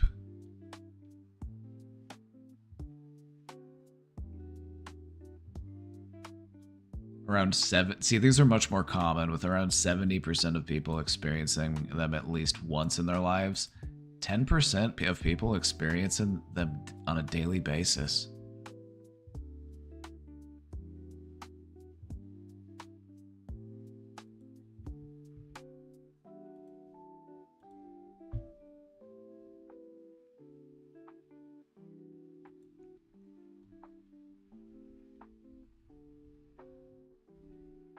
Who are you calling a hypnic jerk?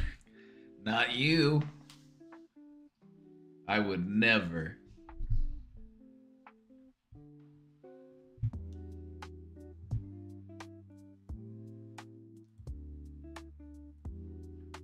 Let's see. 59% of us said we've experienced hip sleep paralysis.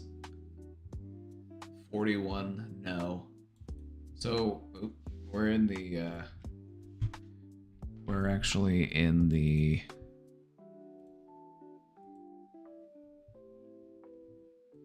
we're the exception, not the we're above average.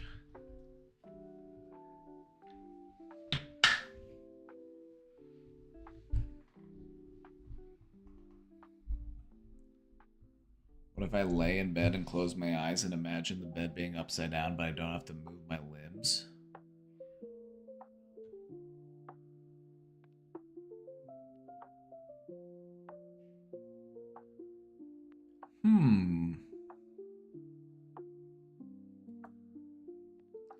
That almost feels like it could be more of like a balance or coordinate, like spatial coordination type thing.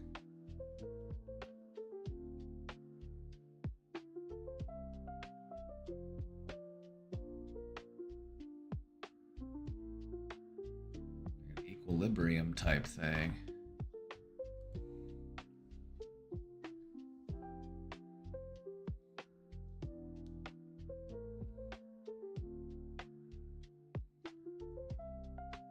So when we're experiencing sleep paralysis, or when a person experiences sleep paralysis and they're experiencing hallucinations,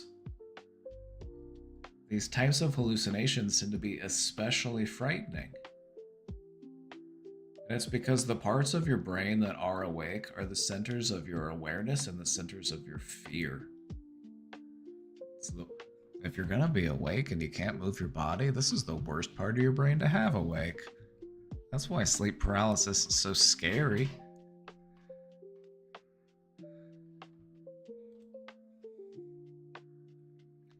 You experience heightened fear because your limbic system is partially activated. Your amygdala is a part of your limbic system. It's part of the system that creates feelings of fear.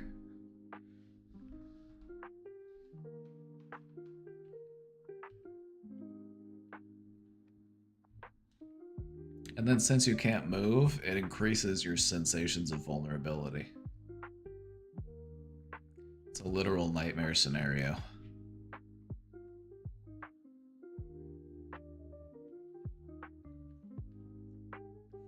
The worst is thinking you're awake and screaming for help, but of course it doesn't come because you're asleep.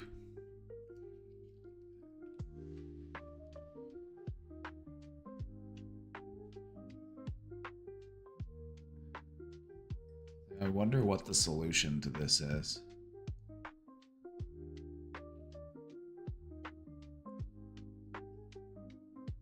Oh, I'm asleep. Honk shoe. Me, me, me, me, me, me, me, me.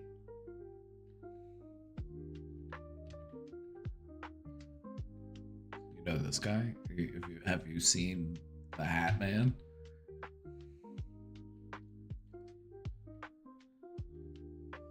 Due to the mystical nature of sleep paralysis, because it is such a frightening experience and it is something that almost has a certain like mysticism to it, there are a lot of supernatural beliefs that surround sleep paralysis.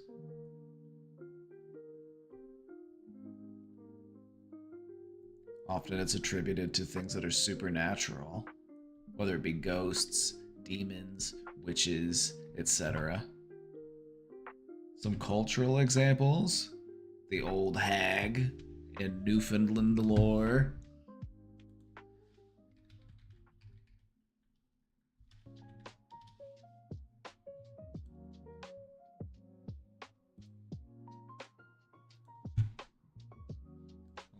This picture is terrifying. It's so little though, I want to try to find a better picture. This one's even creepier.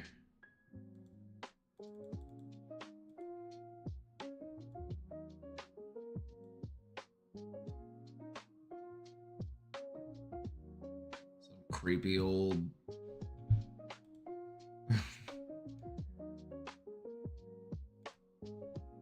What? Ignore the iPhone-y watermark. Old hag is a terrifying sleep disorder that many people suffer from, also known as sleep paralysis. Sufferers often wake up in the middle of the night unable to move or scream, but able to see, hear, feel, and smell. It is often accompanied by strange smells, frightening sounds, apparitions of shadows or people, and a weight on the chest, making breathing difficult, if not impossible.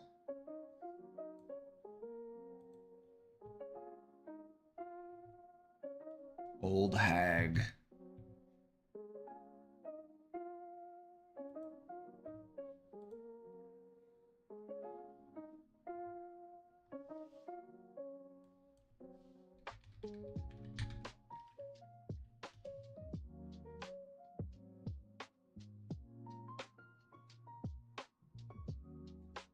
This is also something you see in Japanese folklore as well. And this is kind of like, have you ever seen The Grudge? It's very like grudge coded.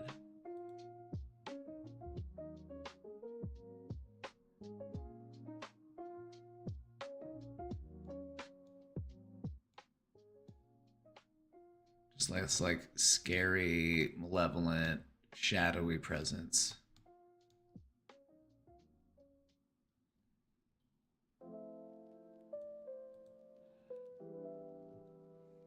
And then you also, so this is something that you see all over the world because this is something that just happens to people. And one of the ways that people will, rationalize or explain these types of phenomenon is we often appropriate it to the supernatural. And so you have, legends of, mischievous spirits or evil witches or ghosts or demons, and because that really is just what it feels like. It feels like a malevolent presence. I wonder if some feelings of being abducted by aliens is actually sleep paralysis. Ooh, you and I are on the same wavelength here. Because some, like going into modern theories, some alien abduction stories have been linked to sleep paralysis experiences. Some people who thought that they were abducted by aliens were actually just experiencing sleep paralysis.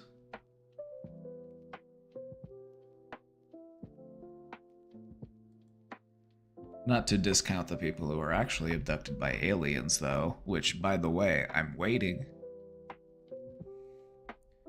Like, I'd let an alien abduct me. I'd love to meet an alien.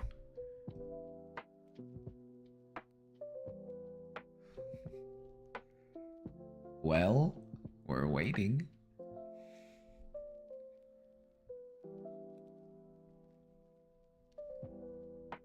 So, an important thing to take away here is that cultural context shapes how people interpret and recount these experiences.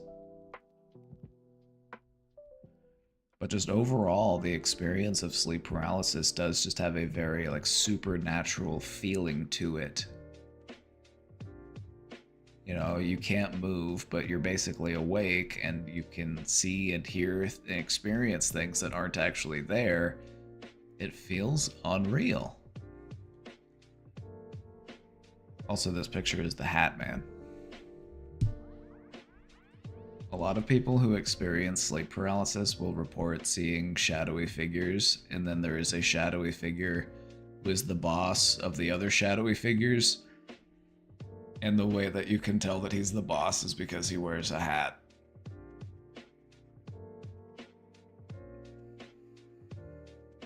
So he's the Hat Man. The hat gives him authority.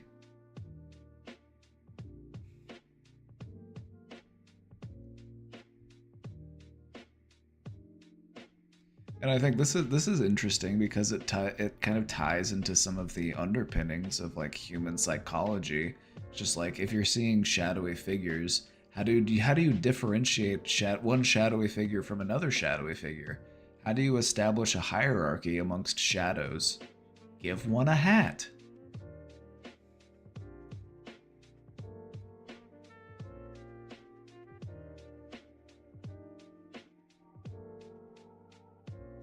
Sometimes saw a shadowy figure at the end of my bed. I was very religious at the time, so I thought it was a demon staring at me.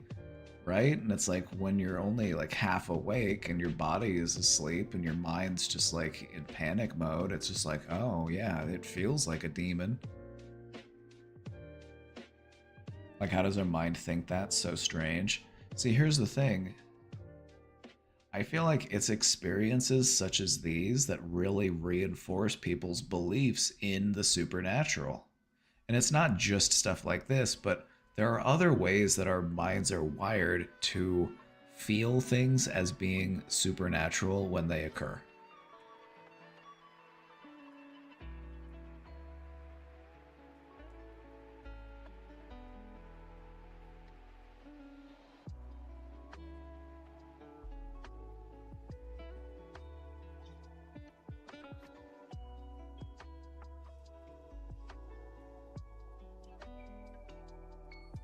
So I think it's just interesting to see how much of like things that are viewed as supernatural just being byproducts of the way that our brains work.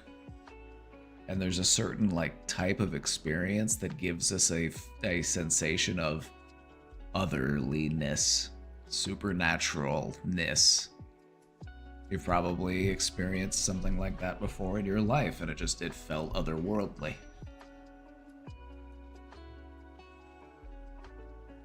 That's how I felt when I saw a UFO.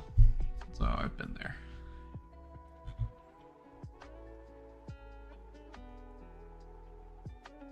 My church reinforced these delusions.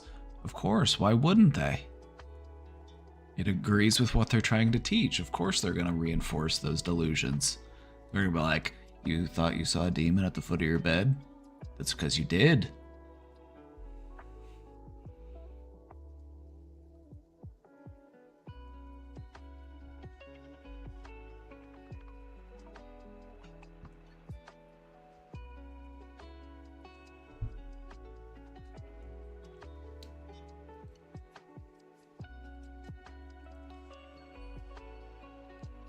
Let's talk about some coping strategies and treatments for sleep paralysis.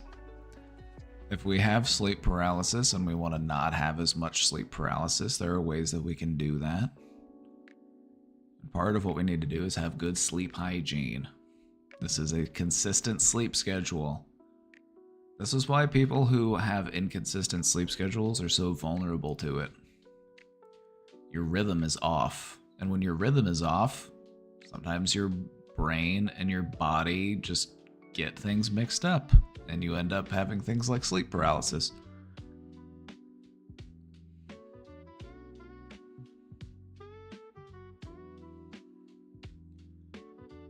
They could not just tell me I was a bad sleeper, they told me I was a prophet and that Satan was trying to pull me to the other side. That is an absolutely insane thing to tell a child. That is absolutely unreal.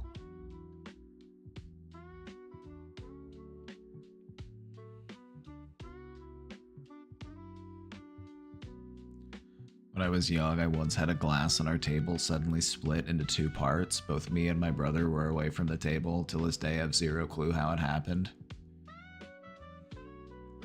Could have been stress fractures that finally gave out, you know, just like microscopic, invisible cracks in the glass. Just finally gave out. Sometimes glass spontaneously fails. That also happens. Maybe it was your latent psychic powers. I don't know. Could be any of those things.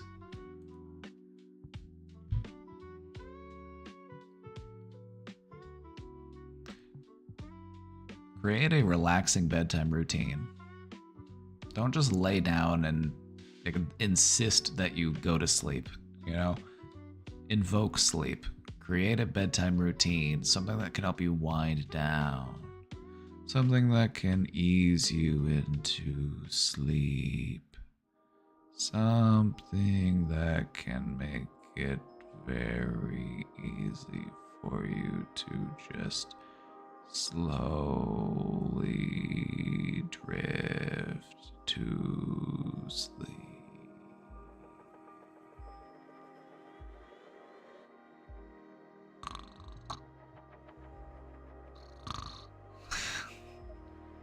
Too much soup.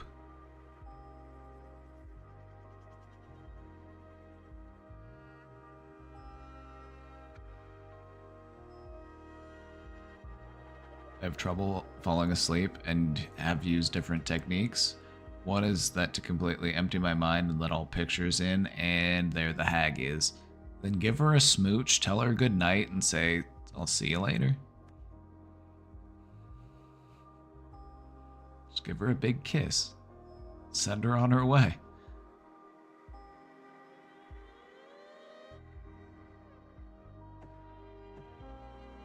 Avoid caffeine and electronics before bed. Yes, you.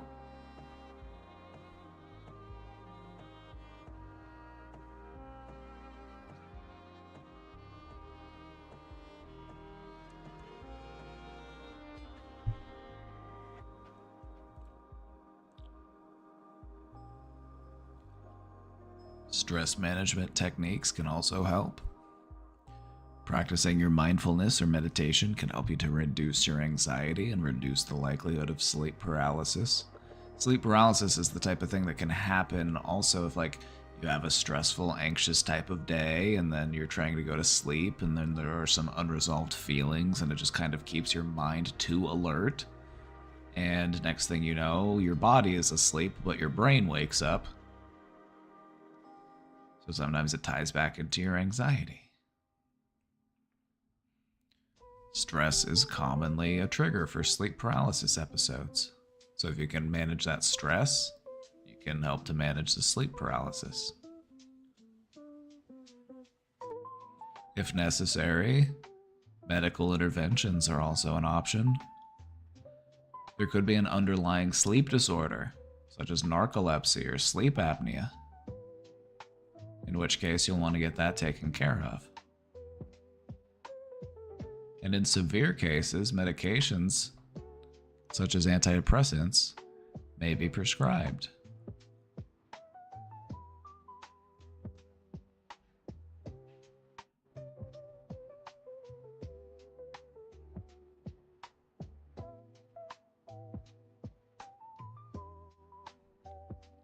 Time for some discussion questions.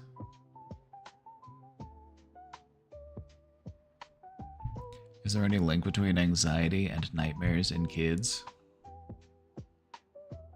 Yeah, the thing about sleep is that it lets some walls down, and the things that you might normally not want to think about or not process because they're too stressful, too scary, they find their way of creeping in when you're asleep.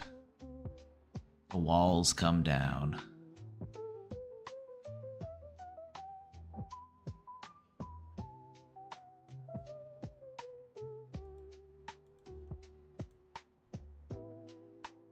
Have you or someone you've known ever experienced sleep paralysis? We took a poll. Have you had sleep paralysis? 59% yes. 41% no. What was it like?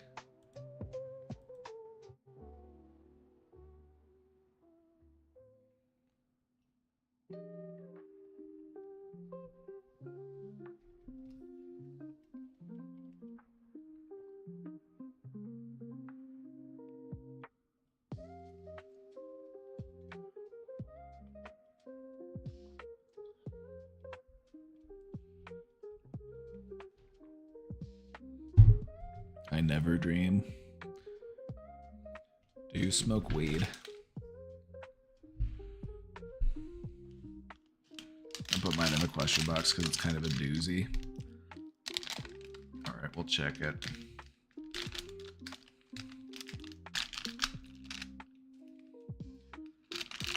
One of the effects that regularly smoking weed will have is that you won't dream.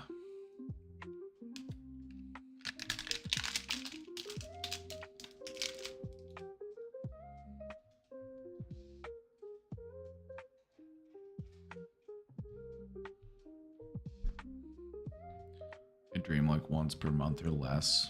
Huh. There are different techniques and different practices you can do to actually make yourself have like more dreams or like more memorable dreams. Like dream journaling or even like meditating before you go to sleep and like trying to like come up with an idea of what you would like to dream about. Or just kind of like set the tone for the dreamscape.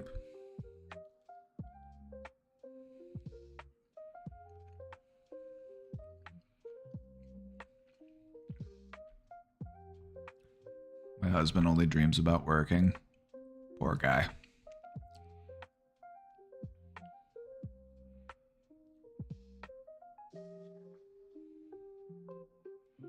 I've been a heavy smoker and dream almost every night.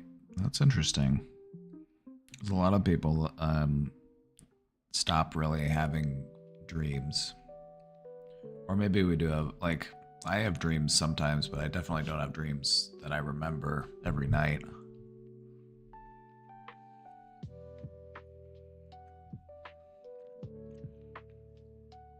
Last night I dreamt I was a student at my son's college. That's cute.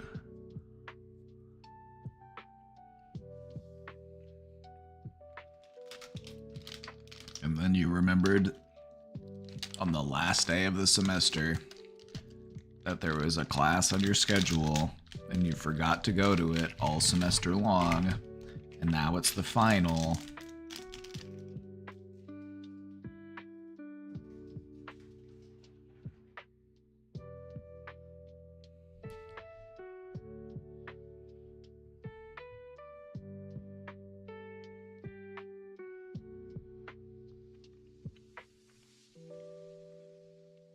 I've been a crazy dreamer since I was little, though. It hasn't ever stopped. Stay gold. Emily schmurdered the beat. Stay gold.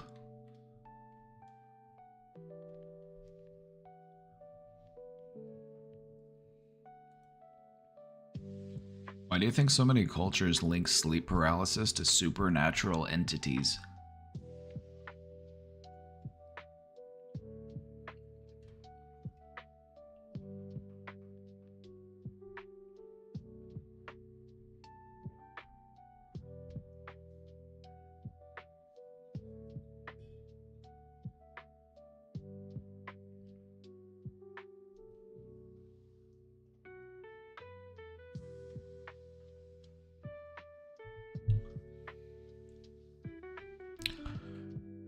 I've said my piece. What do you think?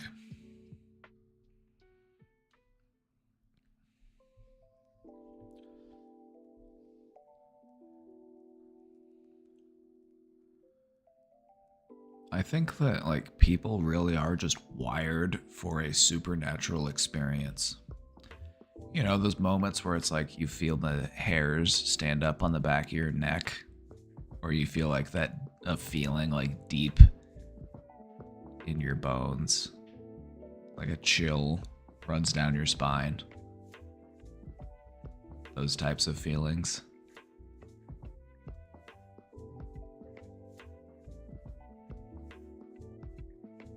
It's that feeling of otherliness. That feeling of supernaturalness.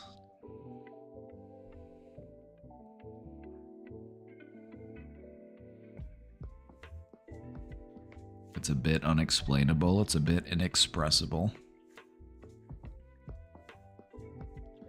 It is supernatural.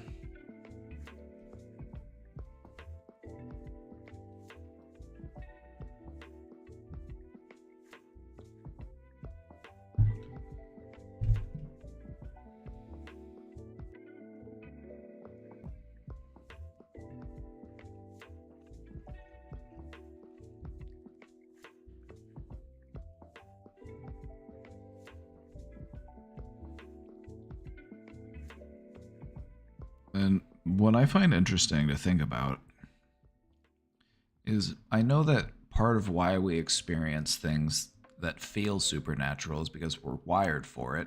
And whenever something is beyond our explanation, it feels supernatural. But why are we wired to feel that way?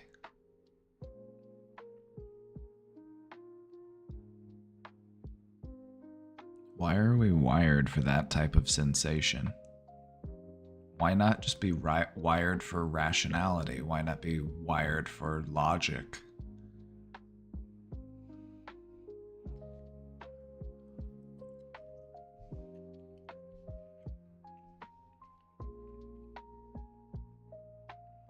I love how Australian Indigenous people see dream time as their authentic life.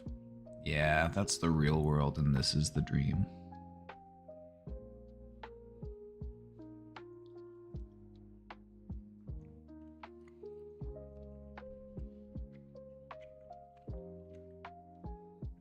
It's just another layer of dimension. Agreed.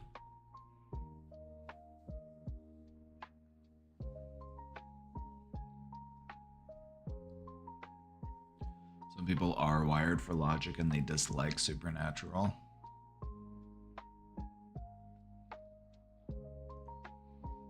And I think that stems back to something we talked about earlier. We have this feeling like we need to have control over things. We need to be able to explain things. And when we don't have the answers we're looking for, it's frustrating to us.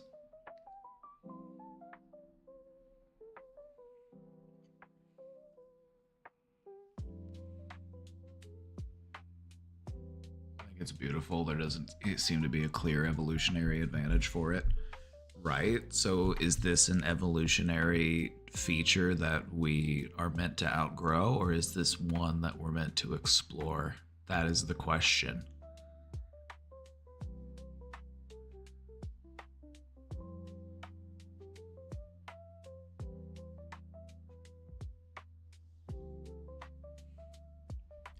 Many medical ailments were linked to the supernatural before scientific research really took off. Yep. Early day mental health.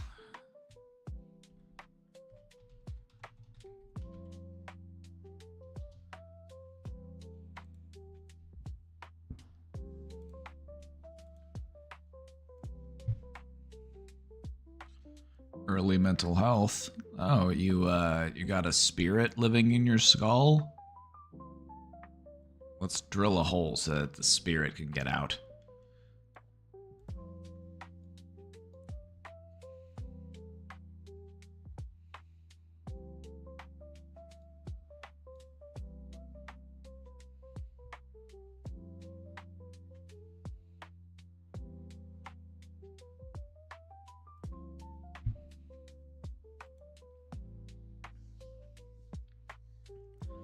I think we need to outgrow the spiritual.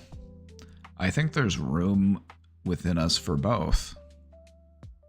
I don't think we have to pick one or the other. I think we can embrace both. And that's what a lot of people did. Like when we think of like the Renaissance period, that's really what a lot of people did. It was like, I I see, the creator in science. I see the creator in like the laws of math and the rules of physics and those types of things. The two were like one and the same.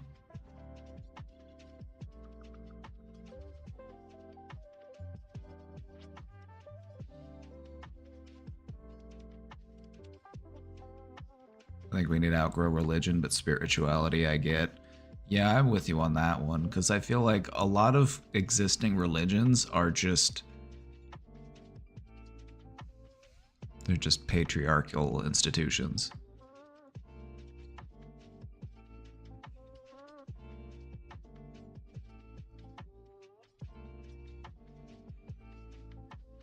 Shamans and hunter-gatherer cultures saw people who experienced hallucinations as portals to the spirit world and considered this to be a revered role in the tribe. Right? And even in more modern times, they would treat people as like who were epileptic or, had other types of, inspiring religious visions. Talking to angels and that type of thing.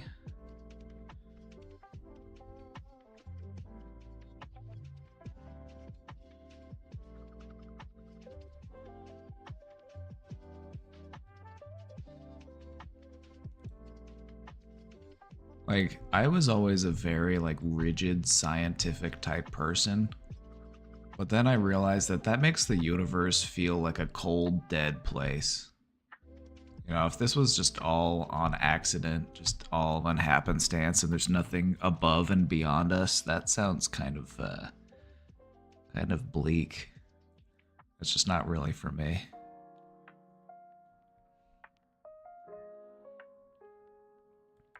On a side note, do you think demonic possession is really a thing? I attribute it to mental ailments, but I don't really know that much about it.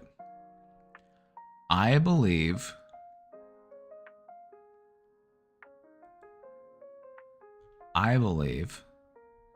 that a person can believe that they are possessed by a demon.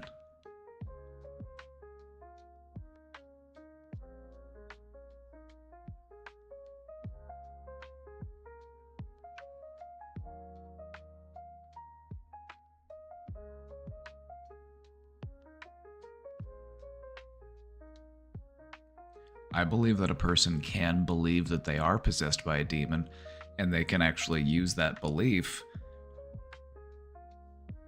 to further engage in like more and more demonic type behaviors.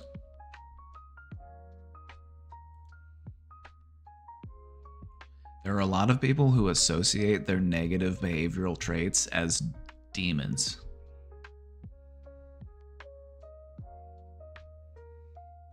Is there any truth value to that? If a person believes it, it's valuable to them. And sometimes in order to help people, you have to work within their belief structure. Only Positive Vibe, I do have that album on vinyl. It's one of the vinyls I have.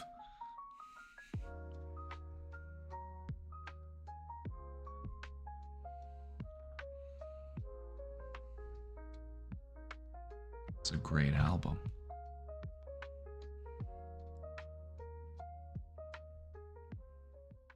So as far as like supernatural things go, there is power in belief. And if a person believes something, it has power to them. It might not have power to everybody, but it has power to them. And so sometimes in order to help people, you have to work within their belief structure. Speak their language. Get on their wavelength. And just one last thing to think about. How do you think that the understanding of science behind sleep paralysis can help to reduce the fear or the stigma behind it? Does understanding how it happens and why it happens help to demystify it a little bit? Maybe helps make it a little less scary?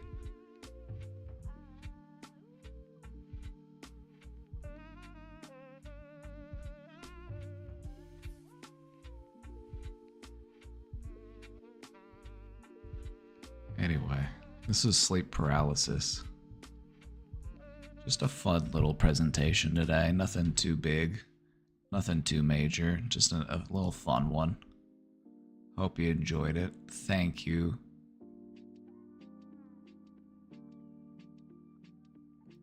How does one deal with belief structures that oppress people?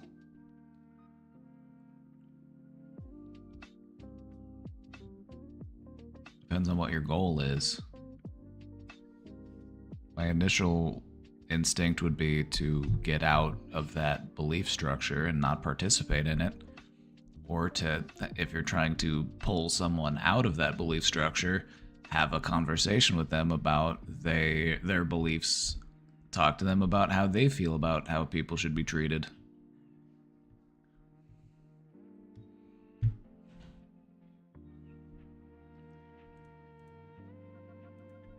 Thank you, thank you.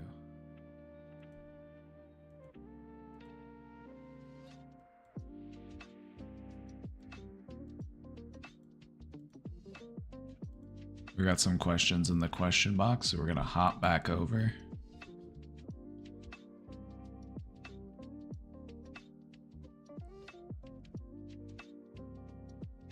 Oh, you're most welcome.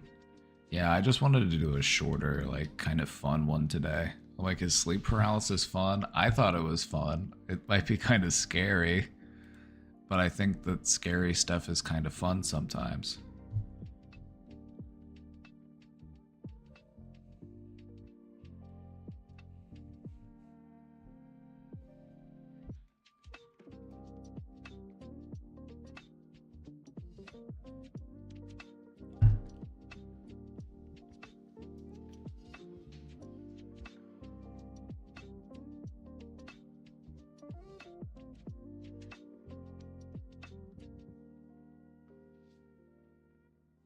All right, we've got some sleep paralysis stories in the question box. Let's take a look.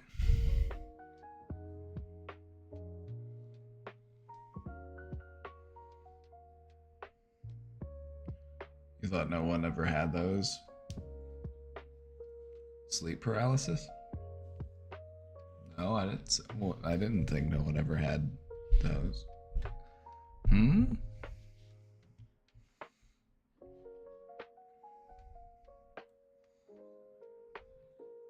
My worst sleep paralysis demon took the form of my next door neighbor.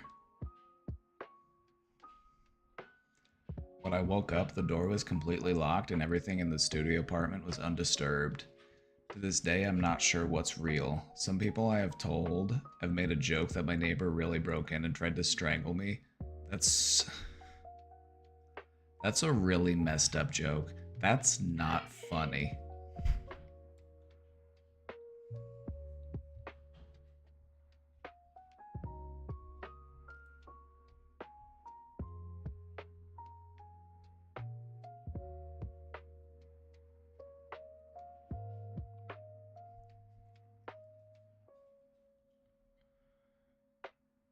That's not funny at all. Oh no.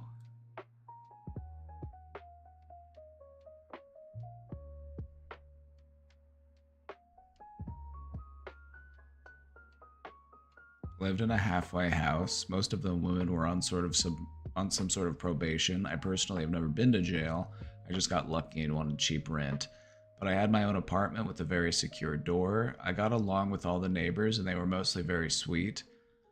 The building was modern and my door was completely secure. And not even maintenance had keys. As I type this, I'm pretty sure it was just my overactive imagination. I was drinking and doing slightly hard drugs at the time. But in my less stable days, I would be convinced it was a conspiracy and I was drugged and assaulted in my sleep. Anyway, curious if anyone else has had their demon take the form of someone they know. I have heard other stories about sleep paralysis demons or figures coming in the forms of somebody that you know. And I feel like in the situation that you were in, you were dealing with a high amount of anxiety and instability, and that is definitely something that can fuel a sleep paralysis episode. It was probably something that you were like unconsciously fearful of happening, thus resulting in this waking dream.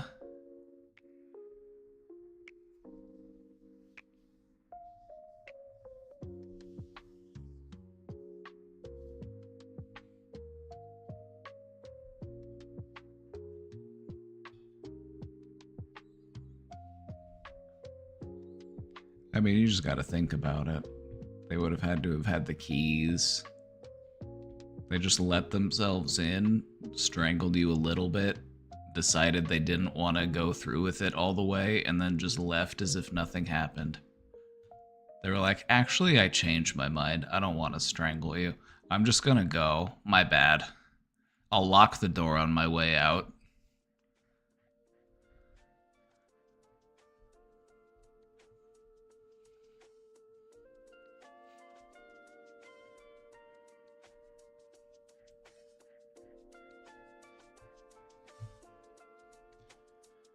I experienced sleep paralysis a couple times, but I don't hallucinate anything because I don't believe in ghosts or demons. But sometimes, very rarely, I would have exploding head syndrome. If you don't know this, you can look it up on Google, but basically I would hear loud explosions and siren alert-like noises that gradually build up over time, and it's really scary. I don't understand how these things are caused. That's another one. Exploding head syndrome. Let's talk about that real quick. That's another interesting... Yeah, exploding head syndrome is basically something that happens like when you're trying to fall asleep and you just hear like really loud noises.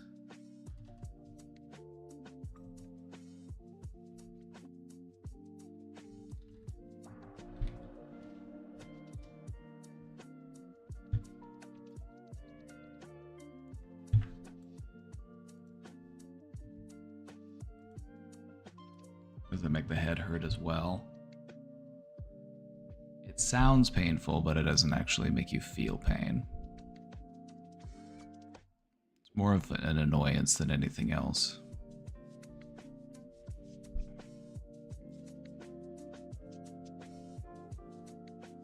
Exploding head syndrome is a sleep disorder.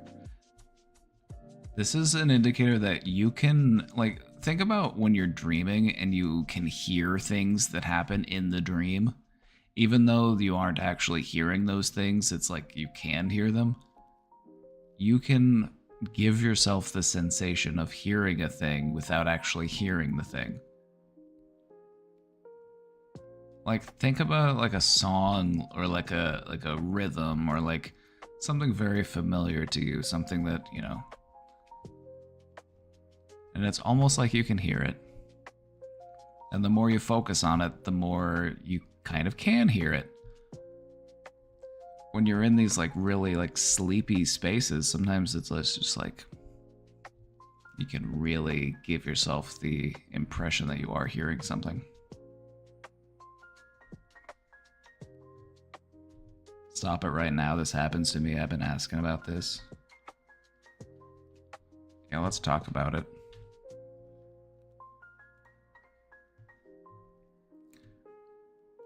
You often hear sounds such as explosions, gunshots, thunder, or other loud noises. I had it happen to me once. I heard the front door ring, like the doorbell ring. And I was like, who's at the door at this hour? And I went down and checked and there was no one there. And I was like, huh. And then I realized what time it was. And I was like, oh yeah, why would anybody be ringing the door in the middle of the night?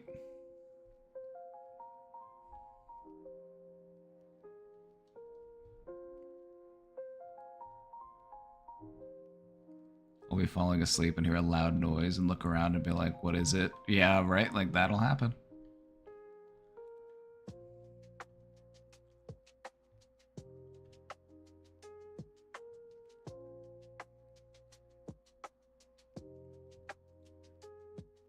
But yeah, it's actually pretty common.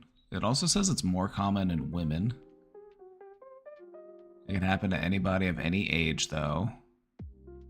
They did a study and they said about 16% of college students reported having it happen. So it's fairly common.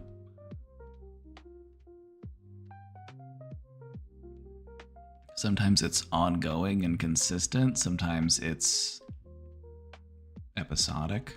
Sometimes it's pretty rare.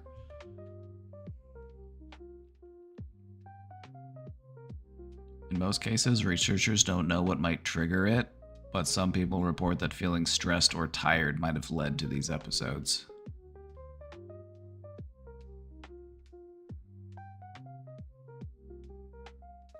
It also has commonly occurred with those types of muscle jerk reactions. So it's basically just a sleep disturbance. It's like your body might be a little too wound up, a little too on edge, and it has a hard time transitioning into a peaceful, relaxed state of existence.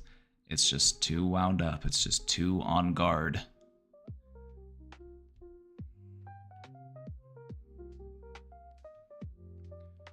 Researchers don't know what exactly causes it, but here are some theories. A brief increase in the activity of your brain's sensory neurons, damage or dysfunction in your inner ear structures, abnormal attention processing in your brain during the sleep-wake transition, an aura that occurs before a migraine, side effects from suddenly stopping SSRIs, or benzodiazepines.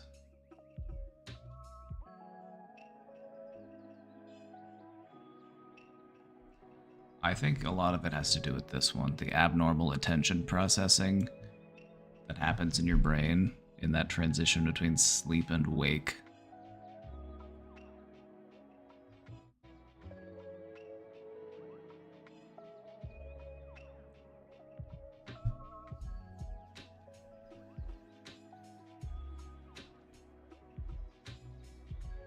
Hello, good person. Have a nice day. You too, good person.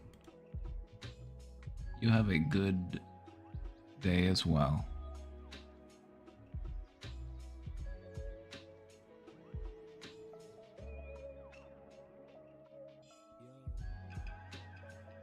But yeah, really, a lot of these types of things are just tied back to stress. And if you can deal with the underlying stress, you can resolve a lot of these sleep disorders.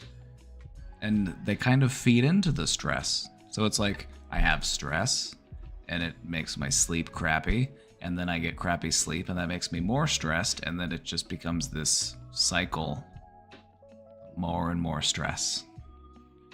So we have to take a look at what is it that is causing the underlying stress, so that we can get better sleep, and we can start to break that cycle.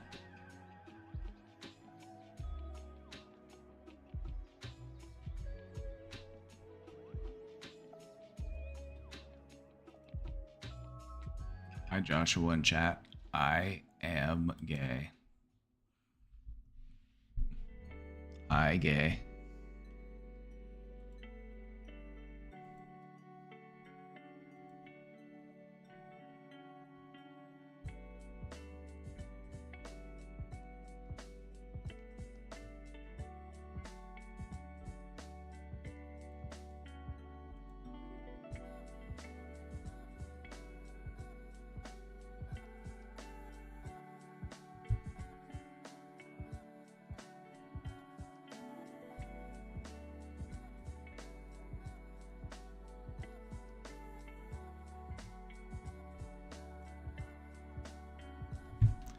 My life is fucked.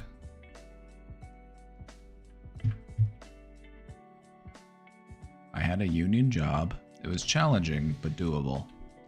I got recruited to work elsewhere as a contractor. My new supervisor told me it would lead to a permanent position, also union. Turns out, all lies. The entire faculty plus county went over budget, and now on top of not being offered a permanent union job, a significant percentage of contractors, all medical workers, are being let go in January. My life is basically ruined now. I have another job, but it's not union, and it would require moving out of the area I wanted to end up living basically forever to a small suburb in the middle of nowhere. I don't even know when I'm starting yet. I applied there just to check it out. Before we got notified, we're getting let go, but it literally turned out to be my next job for now. I've applied to other jobs locally and interviewed, but don't have any offers yet. It's basically turned into the worst year of my life, and now with the election, it's like, holy shit, I'm losing hope, honestly. I guess my dreams are just dead now. No, not yet. You don't give up on them. A little speed bump, a little hurdle, Your race isn't over yet.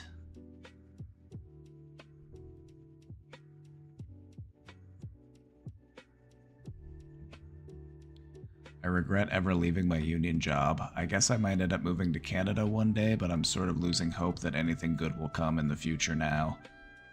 Crying all day now, and I'm just waiting for my last day at work to come, a job I was hoping to do for the rest of my career. How do you not lose hope when almost everything is lost? Because hope is what's going to help you find those things again. That's why you need hope even when all is lost. It's because it's hope that's going to help you find that stuff again. If you don't have hope, you're done.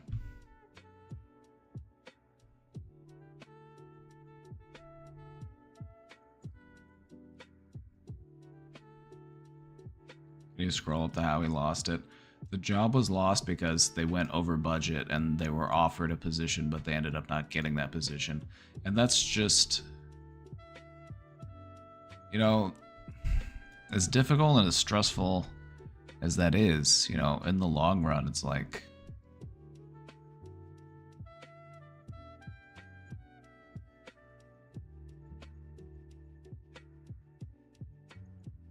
you want to work somewhere that knows what they're doing and doesn't do that kind of stuff.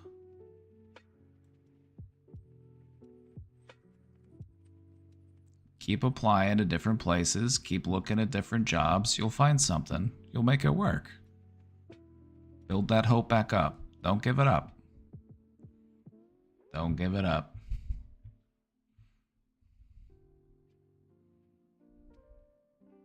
It's me. Hey, how's it going?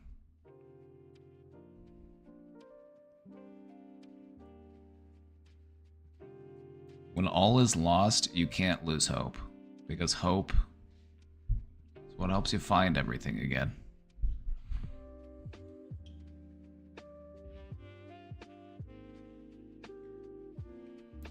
Besides, if life doesn't throw a challenge at us every once in a while, how else are we supposed to remind ourselves of just how badass we are?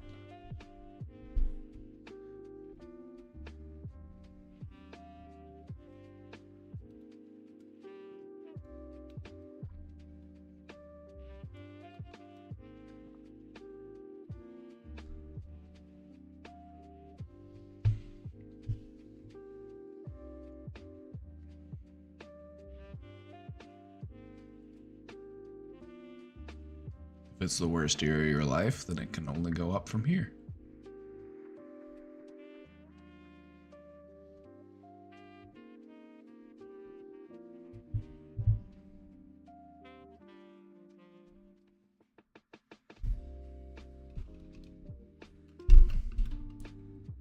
It's okay to feel frustrated. It's okay to feel discouraged by this. But you can't give up, alright?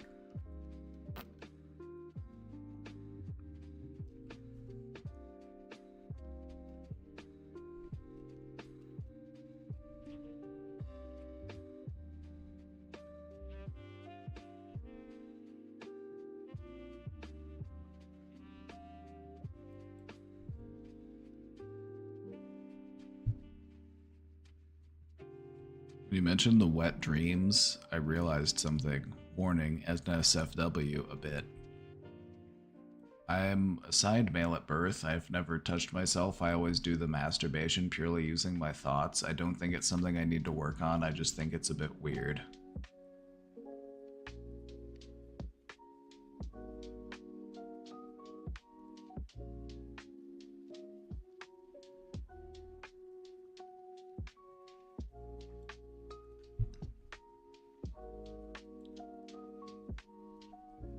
This is something that monks will sometimes practice doing, because a climax happens in your brain. It happens in your mind.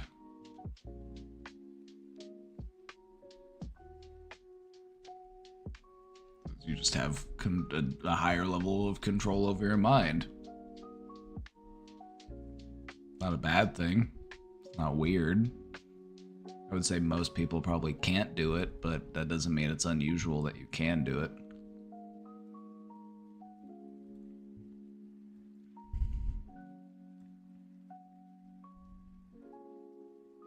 Just don't try to do it as a party trick, though, because that would probably be poorly received. Like, hey, look what I can do. Don't do it. Don't do that. That would be very wrong.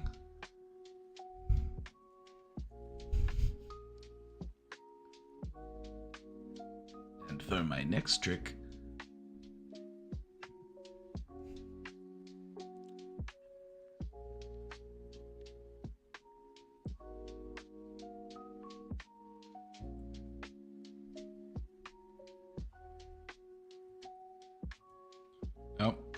just goes to show the power of the human mind. Hey, Super Sorceress, thank you for the Prime sub. Thanks for doing what you do. Thanks for doing what you do. You're gonna find a great job, alright? I feel it. I feel it. I feel like in the long run, you'll be able to look back on this and say, you know what, I'm glad I didn't get that other job. Because that gave me the opportunity to find a better one.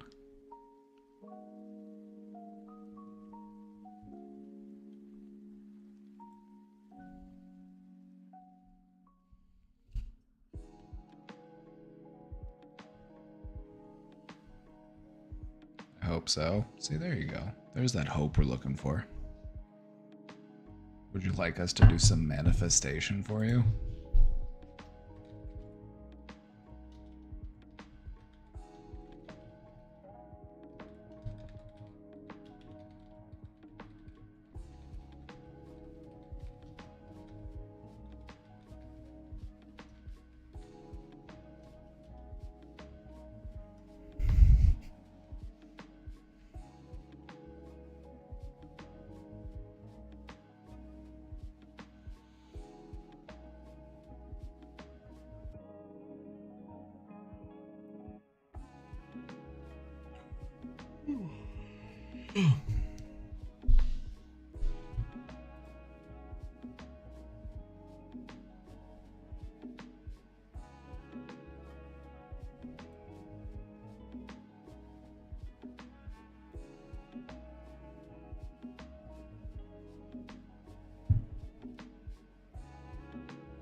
I ate too much soup and now I'm gonna go have sleep paralysis.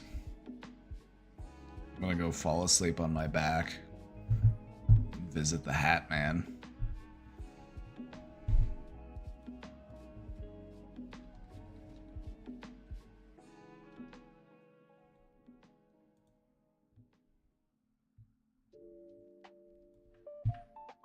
I want to talk about the Hat Man a little more because we kind of just glossed over the Hat Man. I mentioned the Hat Man earlier and we just kind of glossed over him. He's actually kind of interesting. Enough people have sleep paralysis and have had similar experiences that they've actually started to develop lore surrounding some of these experiences.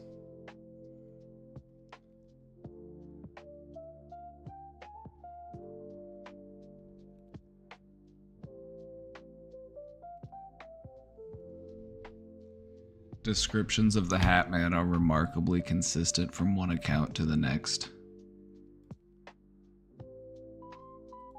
Zoom this in a little bit. Yeah, there we go. The tall silhouette of a man in a brimmed hat.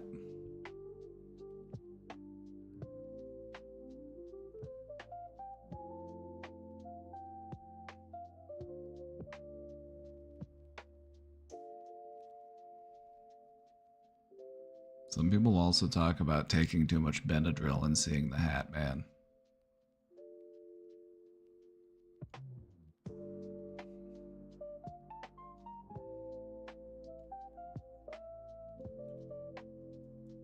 Okay, this article's kind of, but yeah, all these pictures of him.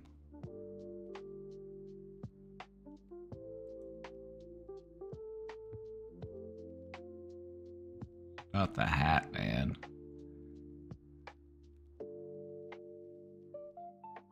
That's how you know he's evil. He's wearing a hat inside. That's how you know he's up to no good.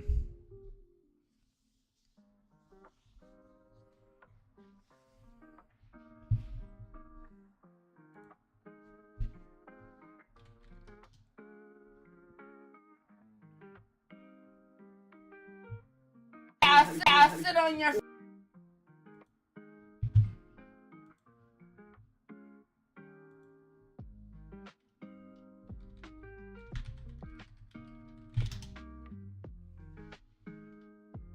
Let's look up the TikToks. It's time to talk about the Hat Man.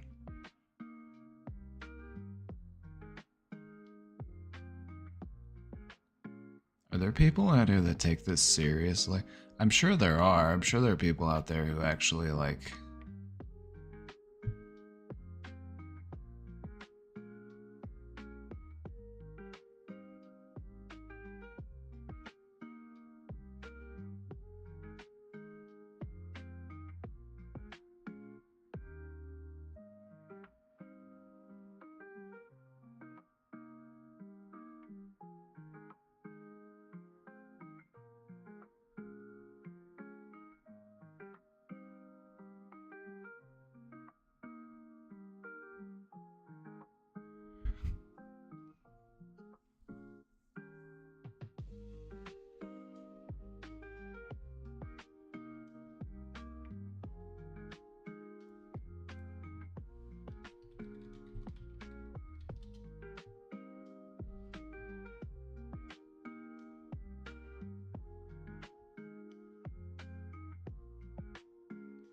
Not the sleep paralysis POV TikToks.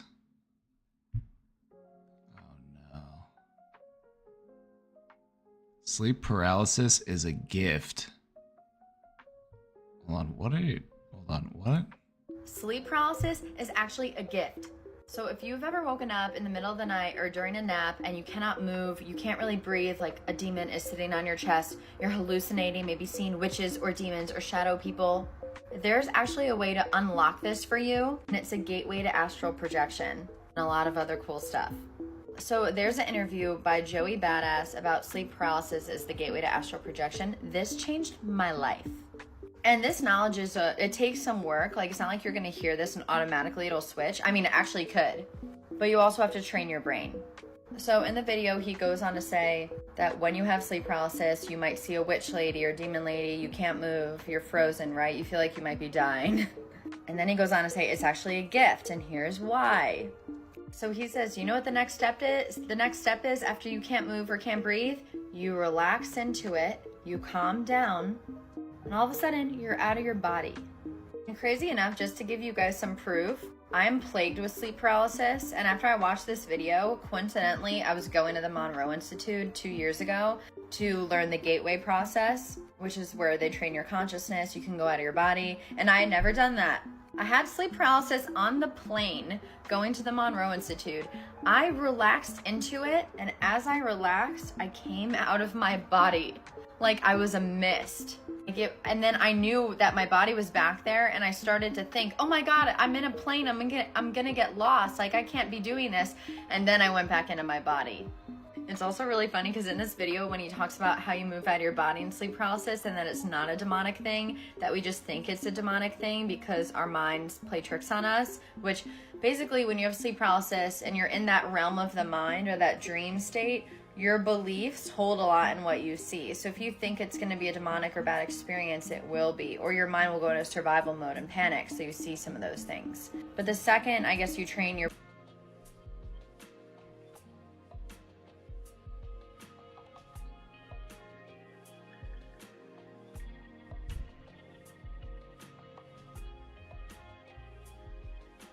I don't know what to say.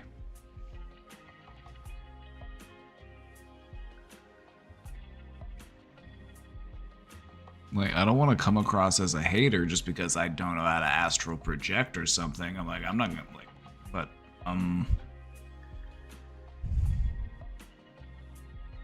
do you think she's saying factual things?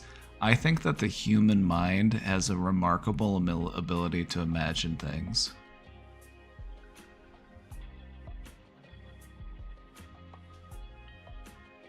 But there's just this whole side of TikTok where it's just like, I shifted into a different life and I was gone for 30 years and then I came back and I'm just like, what in the creative writing exercise is this?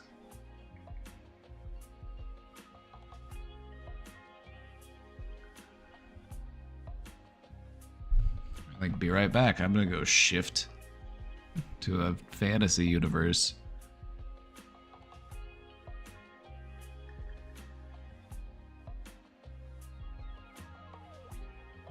I just wonder what's going on in the minds of these TikTok people.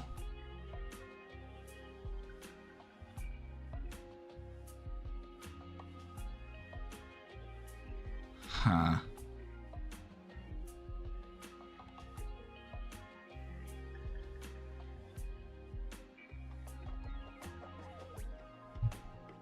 We need to study this. Right? This needs to be studied.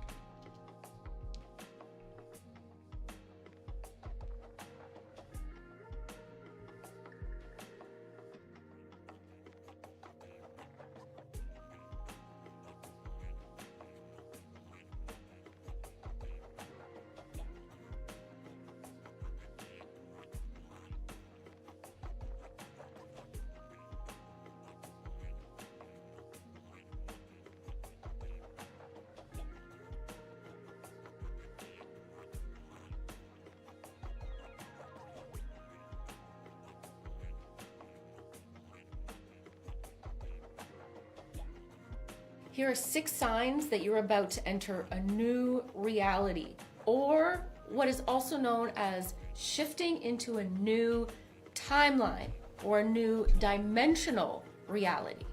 First, you no longer have the desire or interest or pull to spend time with the people that you're close to.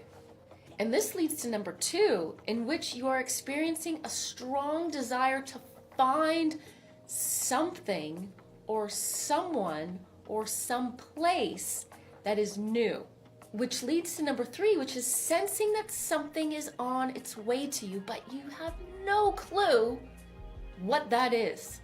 Number 4, you feel like you are in limbo. And this is because when you're shifting into a new reality or a new... Do I have any reality shifters in the room? You think it's all because they want to shift into the reality where Yeah, they wanna go to the Berenstein Bears reality. They wanna go to the Fruit of the Loom reality where they had the cornucopia. A new dimensional framework. You are leaving the old behind. And before you enter the new, is this in-between limbo state. Number 5 is you're doing all of your basic responsibilities. You're going to work, you're doing your chores, you're engaging in your hobbies, but they all seem to be done on autopilot. Sounds like we're just depressed. I mean, I smoked DMT and shifted into another dimension before returning to my body, if that counts. We've all done it.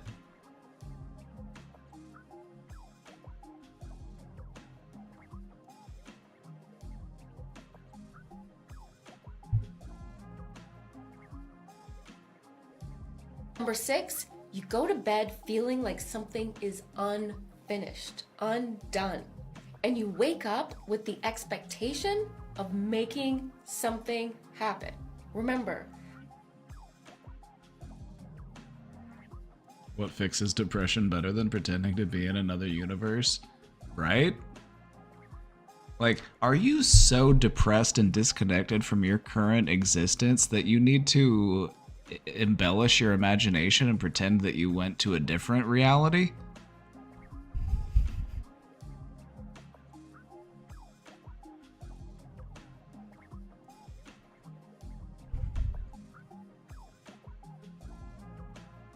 I accidentally shifted into an alternate reality, and then in that alternate reality I was serving a life sentence in prison. Oops!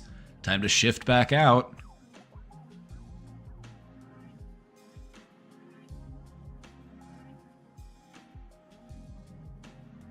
Do you want to see what some of these people are on about? Like, look at all these TikToks about shifting realities. 5 signs you've already shifted. I like to watch videos that look like they're made by grown-ass adults. I'm like, what are you... like, a lot of these look like they're just, like, younger people.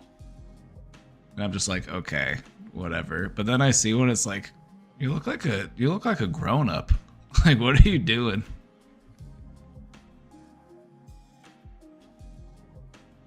I hate to break it to you, friend, but if you're watching this, you have already shifted realities. Fuck!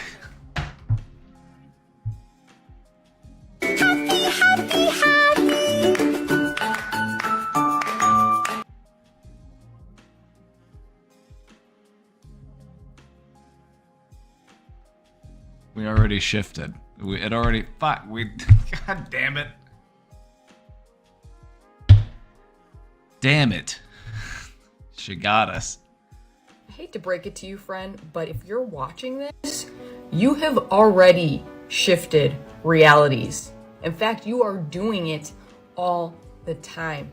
But if you do not believe me, here's 5 extra signs that you have already shifted realities. First one, arguably one of the most important and probably also very, very surprising. Your memory sucks.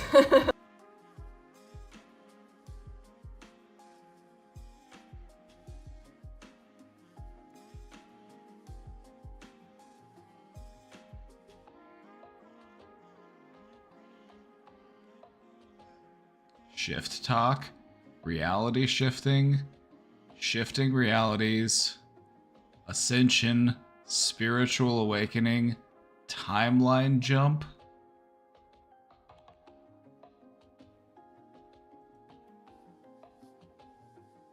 We're going to shift talk. I shifted. I shifted. Like, I actually shifted. I'm having an epiphany right now. Like, y'all know that I've been using, like, mini shift to describe this last shift that I had May 4th. I'm about to shift my pants.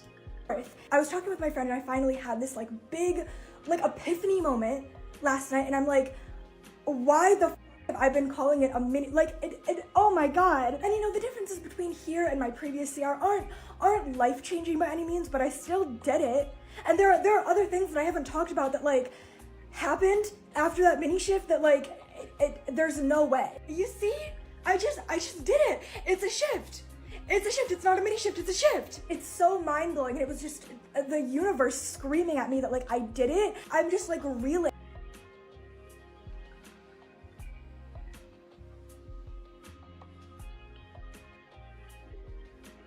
It's not a mini shift, it's a big shift. I had this realization that a shift is a shift. Oh my god.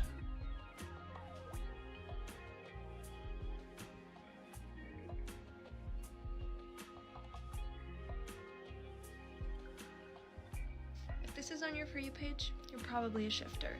If you don't know who I am, hi, I'm Aerith, aka Nyx, aka Nova. I have a lot of names that... Sorry, you've got too many nicknames, I can't. Too many names.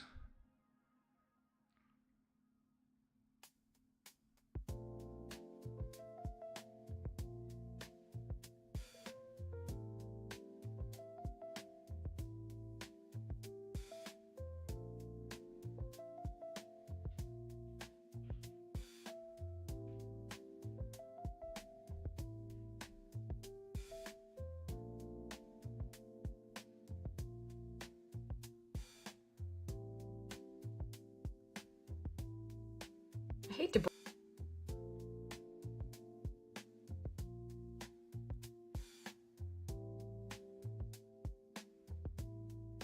Oh, good. Let's see what this old guy has to say about shifting. Hello, the old shifter here at Red Sulphur Saga. He's an old shifter. I have been asked to explain shifting. How can I explain shifting to my friends, because I don't quite have the language. So I will try, it's not easy. Shifting is moving out of this common reality that you're in into another reality. People do it by way of falling asleep in this reality and then waking up in another reality. Once you come into this other reality, it is entirely real. You're experiencing that you're living in another world. It is completely three-dimensional. When you touch it, you can feel it. When you touch the grass, you can feel it. You can smell things, you can see things. You're in another world. This other world is experienced as entirely real. There are many methods to get into this other world. I will not talk about the methods. And Well, fuck you then, dude. Like, what? Like, come on. Don't leave me hanging.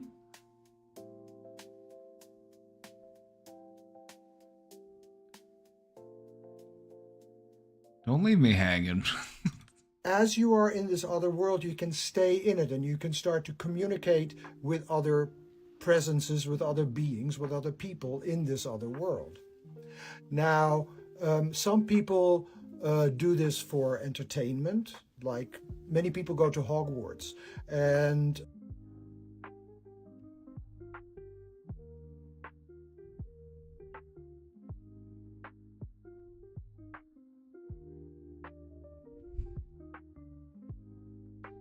We're shifting to Hogwarts. We're shifting to Hogwarts. Go where? We're going to wizard school. Like, why not a different wizard school? Why do you have to go to the wizard school that was conceptualized by a transphobe? Pick a different wizard school. You're shifting to an all-new reality. Come up with a new one. At least be creative.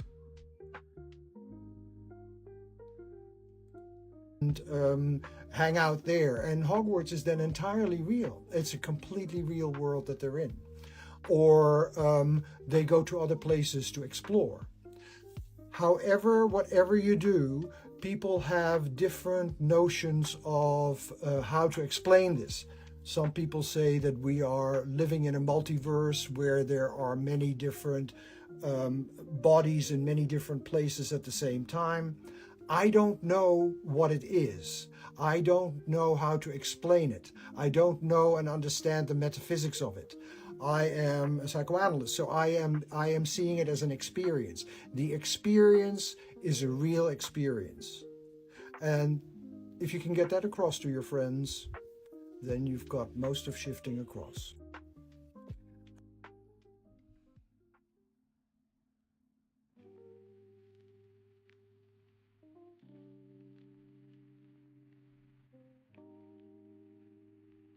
This is amazing. I told my therapist about shifting and he called me crazy.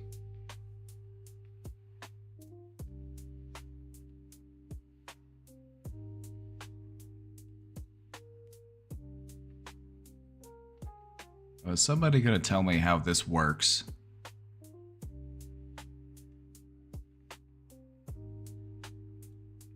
This is going to trip you out so hard, but your body doesn't know what year it is. That information is only available to your mind because time is a mind-made construct. Because your body doesn't know what year it is also why we have to heal old, previously traumatic experiences. Because if we fail to heal these traumatic experiences, anytime we experience a trigger that reminds us of the previously traumatic experience, we will feel the effects of that traumatic experience in this now moment and project it onto the people who never caused that experience in the first place. This principle also helps us manifest to the nth degree, because if your body does not know what year it is, which it doesn't, we can actually embody being in the year that is, let's say, 10 years from now. 10 years from now, what kind of person am I? What kind of lifestyle am I embodying, living? What kinds of person am I being? Can I embody that energy now? By embodying this energy now... Girl, we just call this visualization. Is this just visualization with extra steps?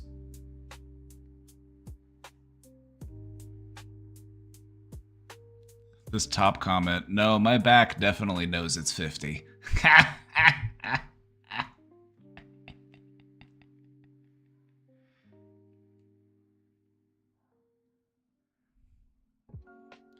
Watch Rob Doss, he talks about simultaneous existential channels. I like to believe that I am everything everywhere all at once. Whether it's I am the 20 one watching this TikTok, but I am also the one who made the TikTok.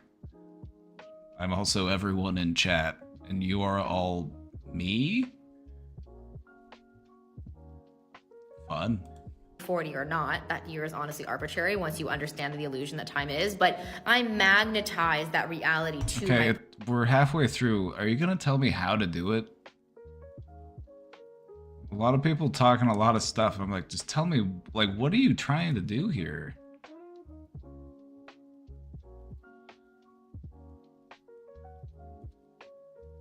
Oh my god. Listen up. Go shift. Go shift right now. Don't even think about what you're gonna do. What method are you gonna use? Oh my god. Holy shit. It's not gonna work for me because I never shift. Shut the fuck up. Shut up. Go shift. Do literally anything. Go shift right now. I'm shifting myself as we speak. And I'm not gonna even suggest anything. Okay? Whatever comes to your mind. Okay? Don't even be like, oh my god, what method? I want to be Mega Man. Oh my god. I want to go to Mega Man universe. I want to be Mega How do I get to Man. the void? I'm not saying shit right now. Okay? You're gonna figure it out on your own because shifting is such a deep and personal and spiritual journey. Like, you can literally shift however the fuck you want. What?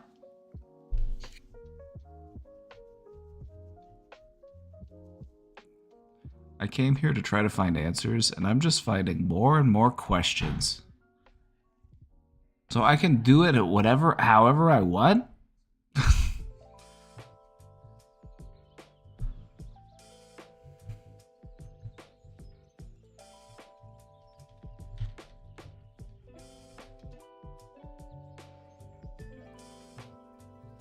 Okay, it's time to go to the CIA.gov. This is directly from the CIA. This is CIA.gov. This is the analysis and assessment of the gateway process. A way to open up a gateway within your mind.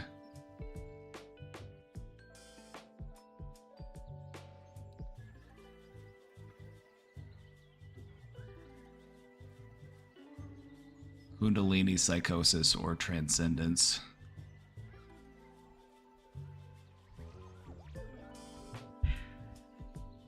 All right, where's the process? Oh, yes, of course.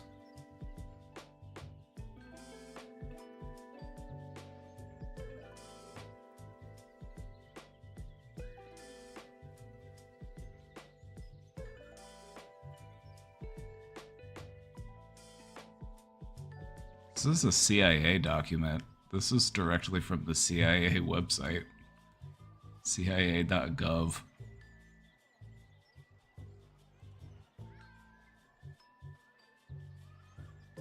Where's the technique? Oh yeah, of course, this helps it to make sense.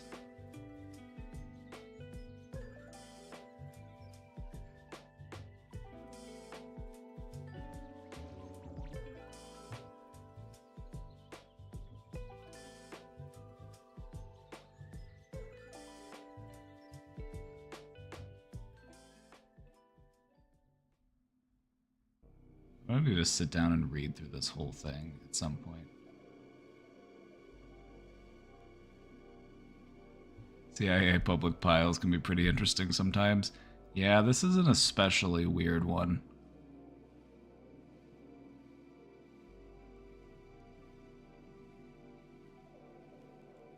It says, you tasked me to provide an assessment of the gateway experience in terms of its mechanics and ultimate practicality.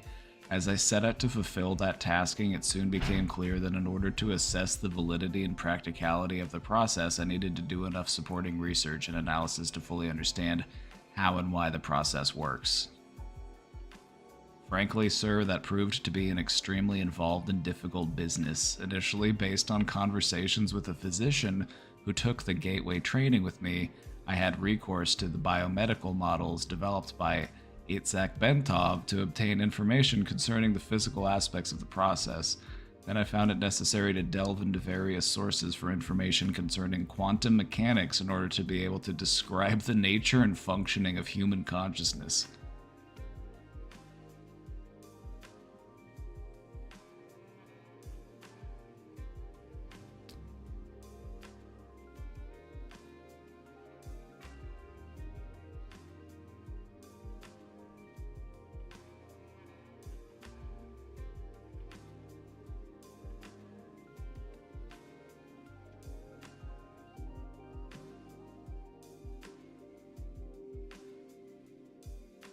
This is such a weird document, and it makes my brain itch.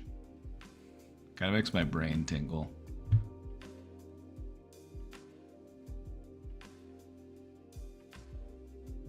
Like, duh, just go shift. Like, the CIA says it's real. Like, just go hop into a different reality. Go to Hogwarts.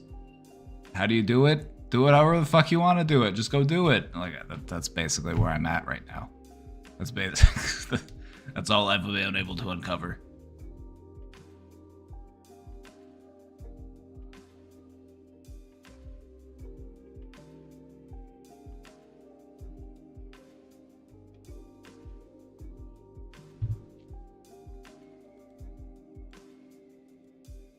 The shifting thing is real, not fake. I didn't say it was fake. I was just saying, how the fuck do you do it? And then everyone's just like, I'm not gonna tell you how to do it. Or actually, just go do it. You can do it however you want to do it. Just go do it.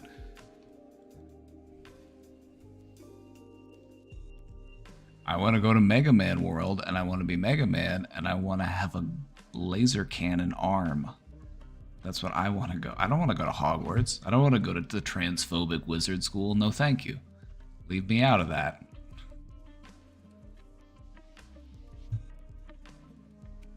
So where would you shift to if you could shift? Where are my shifters at? Where are you shifting to?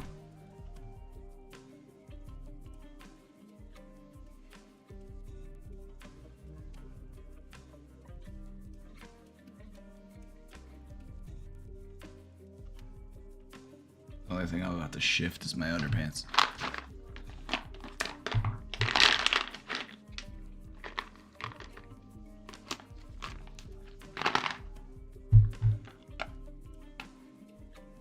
Can I shift into the reality where I'm already outside of Taco Bell, and then can I shift back into this reality where I'm at home and I already have Taco Bell?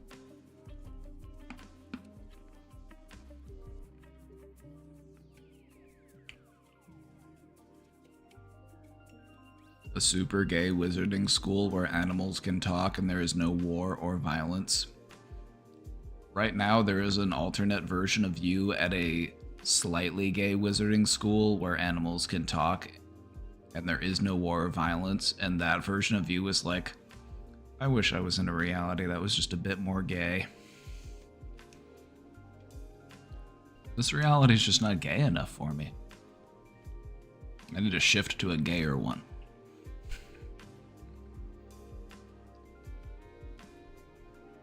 Can we all shift into the reality where Bernie Sanders is president? Yeah, but we all have to do it together. That's gonna be the main catch.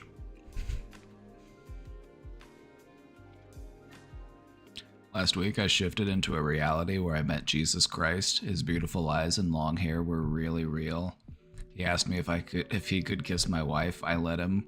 Then I saw Donald Trump walking in from behind. Suddenly we were in the bathroom together, pissing into the urinals.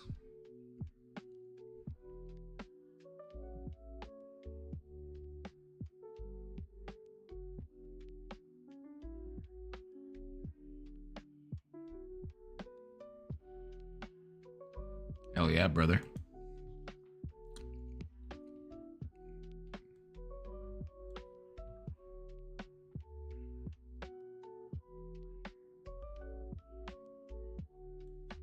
This is an embarrassing one, but I feel like I need advice. I'm 24 and have moved back to my parents' house and have been here for a year after school. But I'll be moved into another place by January, so I'm trying to think about that. My younger siblings, 11 and 10, are a lot, and it's because my parents spoil them and don't ever tell them they're wrong. So today I just went down to finally make some food, which is already scarce after talking to a friend and enjoying it. My mom is washing my brother's hair downstairs in the kitchen, and I try to make conversation. My little brother, 10, starts going on about the Mike Tyson fight, and we all talk about it. He mentioned he was hungry too. I made him the same thing I made and was just looking to go back upstairs to talk to my friend because I already knew my little brother is an attention seeker. Well, to be fair, he's 10. You can't really blame a 10-year-old for wanting attention. Kids need nurturance and attention. Then somehow he just feels like calling me out and saying I'm a boomer repeatedly because I mentioned something about Hannah Montana and how I miss it. And I was telling my mom how inspirational some of the songs were for me as a younger girl. He was getting in my face saying boomer over and over again while my mom was telling me something and I couldn't even concentrate. See, this is why you say that he is Rizless. He's behaving very skibbity. And baby Gronk would disapprove. No.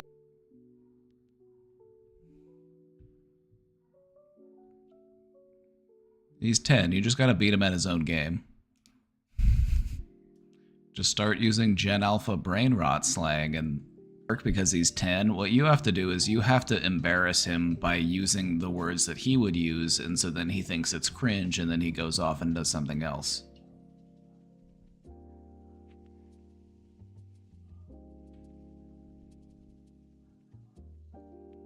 Just tell him he's skibbity and to go back to Ohio and that he's got no Riz. Say, what the Sigma?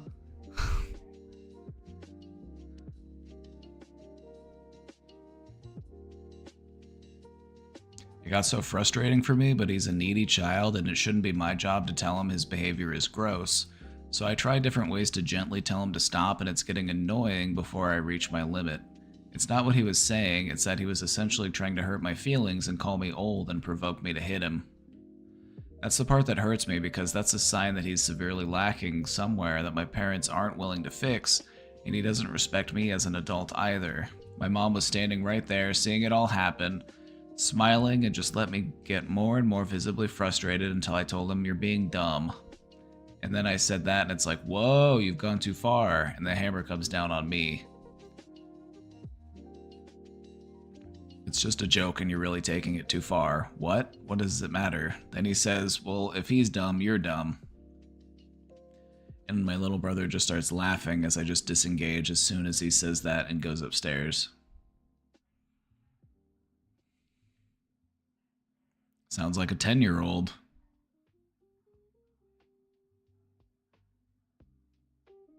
Sounds like a 10-year-old.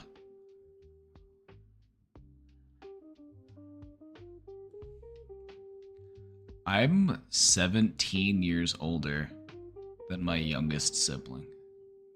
I was a teenager when my younger siblings were born, so I've experienced this firsthand. I was a grown-ass adult when they were 10, and I got to witness firsthand the behaviors of a 10-year-old. So I know what it's like, and it might not even be because they're, like, could they be lacking? Could there be, you know, like, I'm not saying there isn't, but I'm saying that sometimes 10-year-olds can just be 10-year-olds.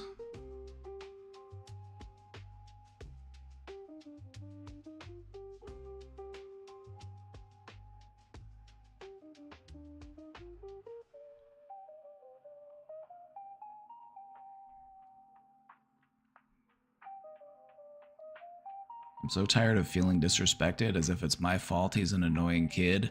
This treatment makes me feel so small, like I should be beyond it because I'm older, when I'm already dealing with barely finding the motivation to get out of bed because I already feel low having to live with my parents, and my single interaction with them turns into that. Hey, there's nothing wrong with living with your parents. Times are tough. Times are tough, alright? Rent is expensive. No shame in living with your parents, but if you gotta live with your parents, try your best to make it work.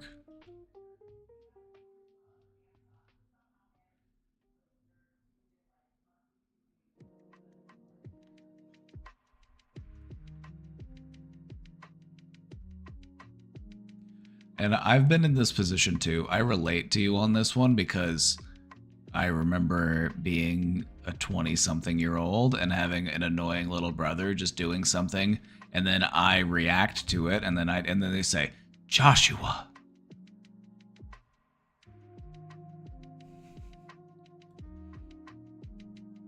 I may or may not have hog-tied my little brother once or twice.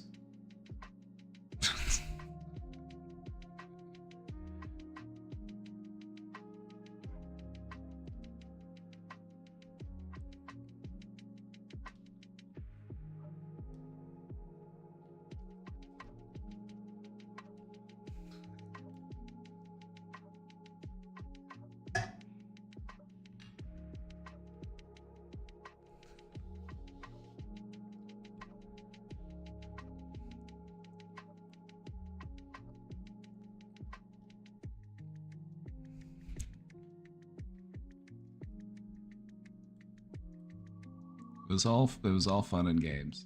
It was all in good fun. Nobody got hurt. That's the point. It's like dealing with little kids, especially when they're trying to like get a reaction out of you or get a rise out of you. It's like they can be really frustrating. And then you respond to them, and then your parents are like, "You're the big one. You need to not respond to them that way." I'm like, well, you're not responding to them at all. And they're like, "I know, you should just ignore them too." Like, that's basically what your parents are. They're like, "I just ignore them. You should also just ignore them." Like, oh. I see.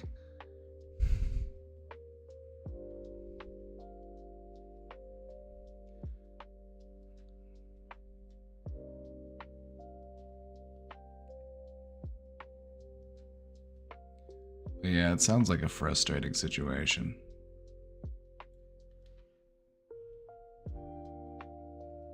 Maybe go do something fun together. You know, that's what I would always try to do. I would try to go have fun with my little siblings.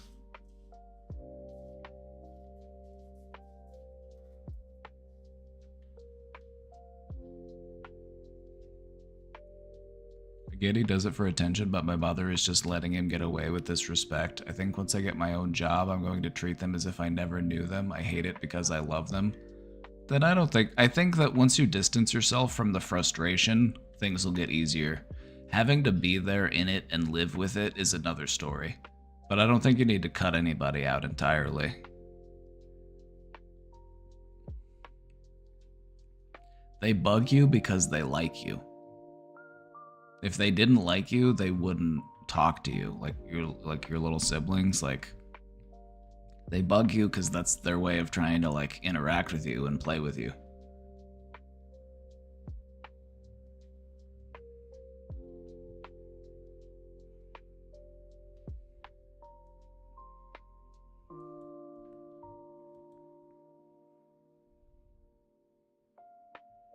I can say from personal experience, getting along well or at least fine with family is a lot easier once you aren't seeing them all day, every day. Absolutely. It's absolutely true. Absence makes the heart grow fonder, as they say. Sometimes you need a little bit of space.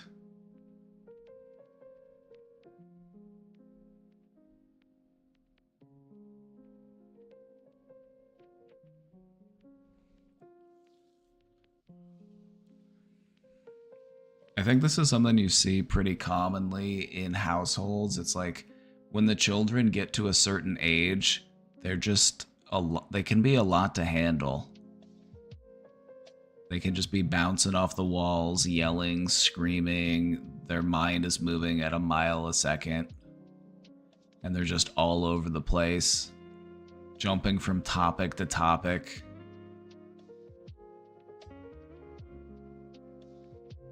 It's weird to try to interact with that type of energy as an adult, and you're like, what is going on here? Where is the order? Where is the structure?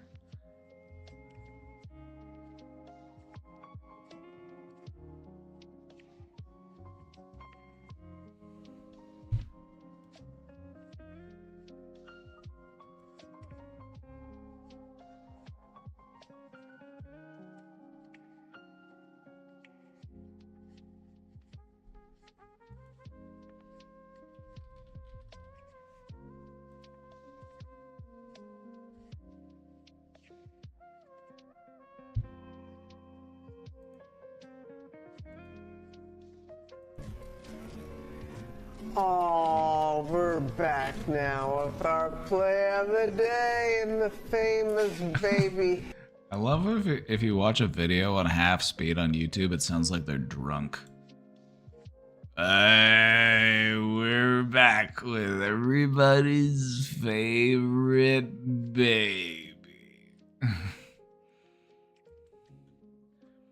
Moodang is a trumper. Moodang is not a trumper.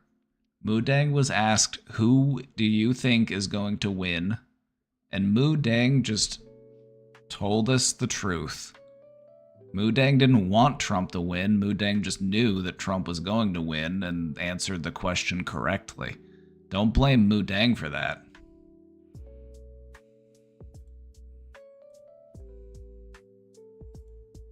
Oh, we're back now with our play of the day and the famous baby hippo back in the spotlight. You got to tell us about it's this, all about Lara. the babies today, Robin. Good morning to you all. You guys may remember Moodang, the 4-month-old pygmy hippo from Thailand, who became the darling of the internet 3 months ago when she made her debut on Facebook. Look at that little devil. Well, now the little lady is ready to dominate the pop charts. Yes, I said pop charts, with a song put out by the zoo where she lives. It's called Moodang Moodang. Here's a little bit of the chorus. Moodang wing wing wing wing wing wing wing wing moodang wing wing wing wing wing wing wing wing moodang wing wing wing wing wing wing wing wing moodang wing wing wing wing wing wing wing wing. Yeah, come on, everybody. But not so much. All right, well, there are 4 versions of the song: Thai, English, Chinese, Japanese. Moodang. I want to hear the Thai version. I don't know if I like the English version. Where can I find the song?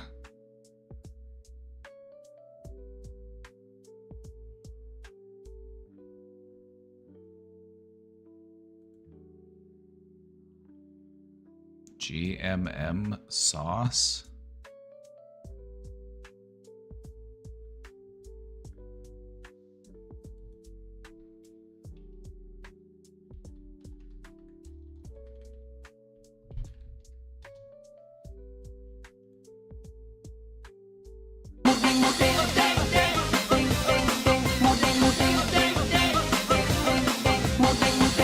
Yeah, I told you it would be better in Thai. I told you it would be better in Thai. This version is way better.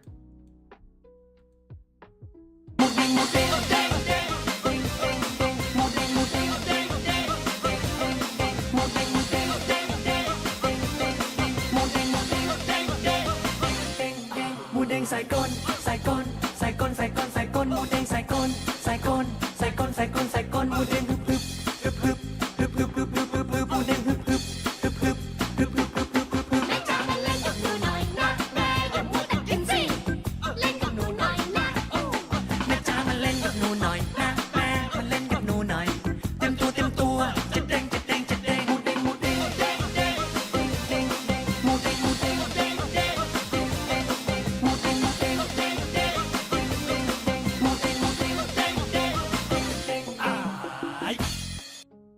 It's a banger. The certified bop.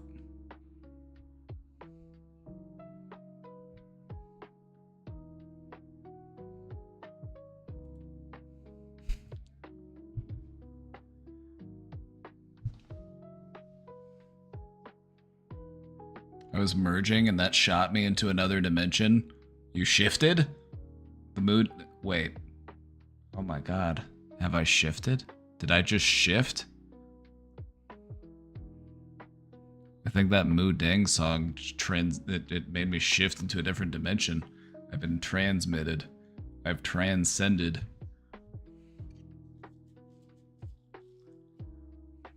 Where are my shifters at?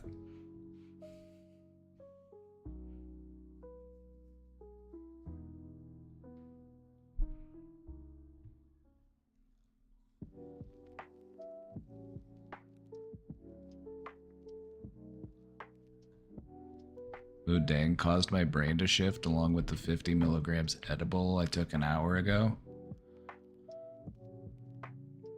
Is that the secret recipe? Baby hippo and 50 milligrams THC? Is that how you shift? I didn't learn anything by watching those TikToks. If anything, I've just got more questions now. I'm never gonna make it to Hogwarts. Hate to see it. Yeah, hate to see it.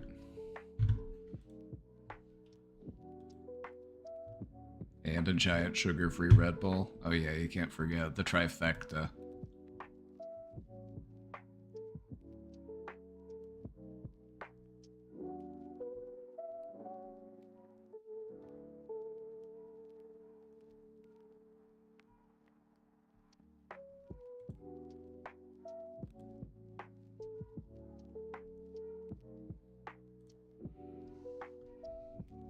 Alrighty.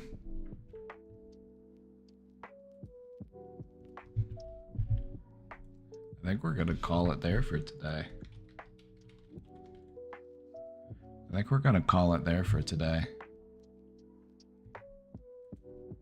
I gotta go wash my hog and get to Hogwarts.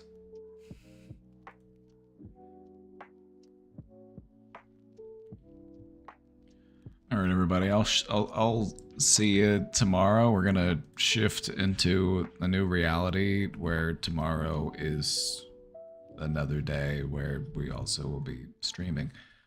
Thank you for being here. Thank you for hanging out. I'm glad you liked our sleep paralysis talk. We'll be back again tomorrow. Have a great rest of your day. And we'll see you next time. Okay, one more time.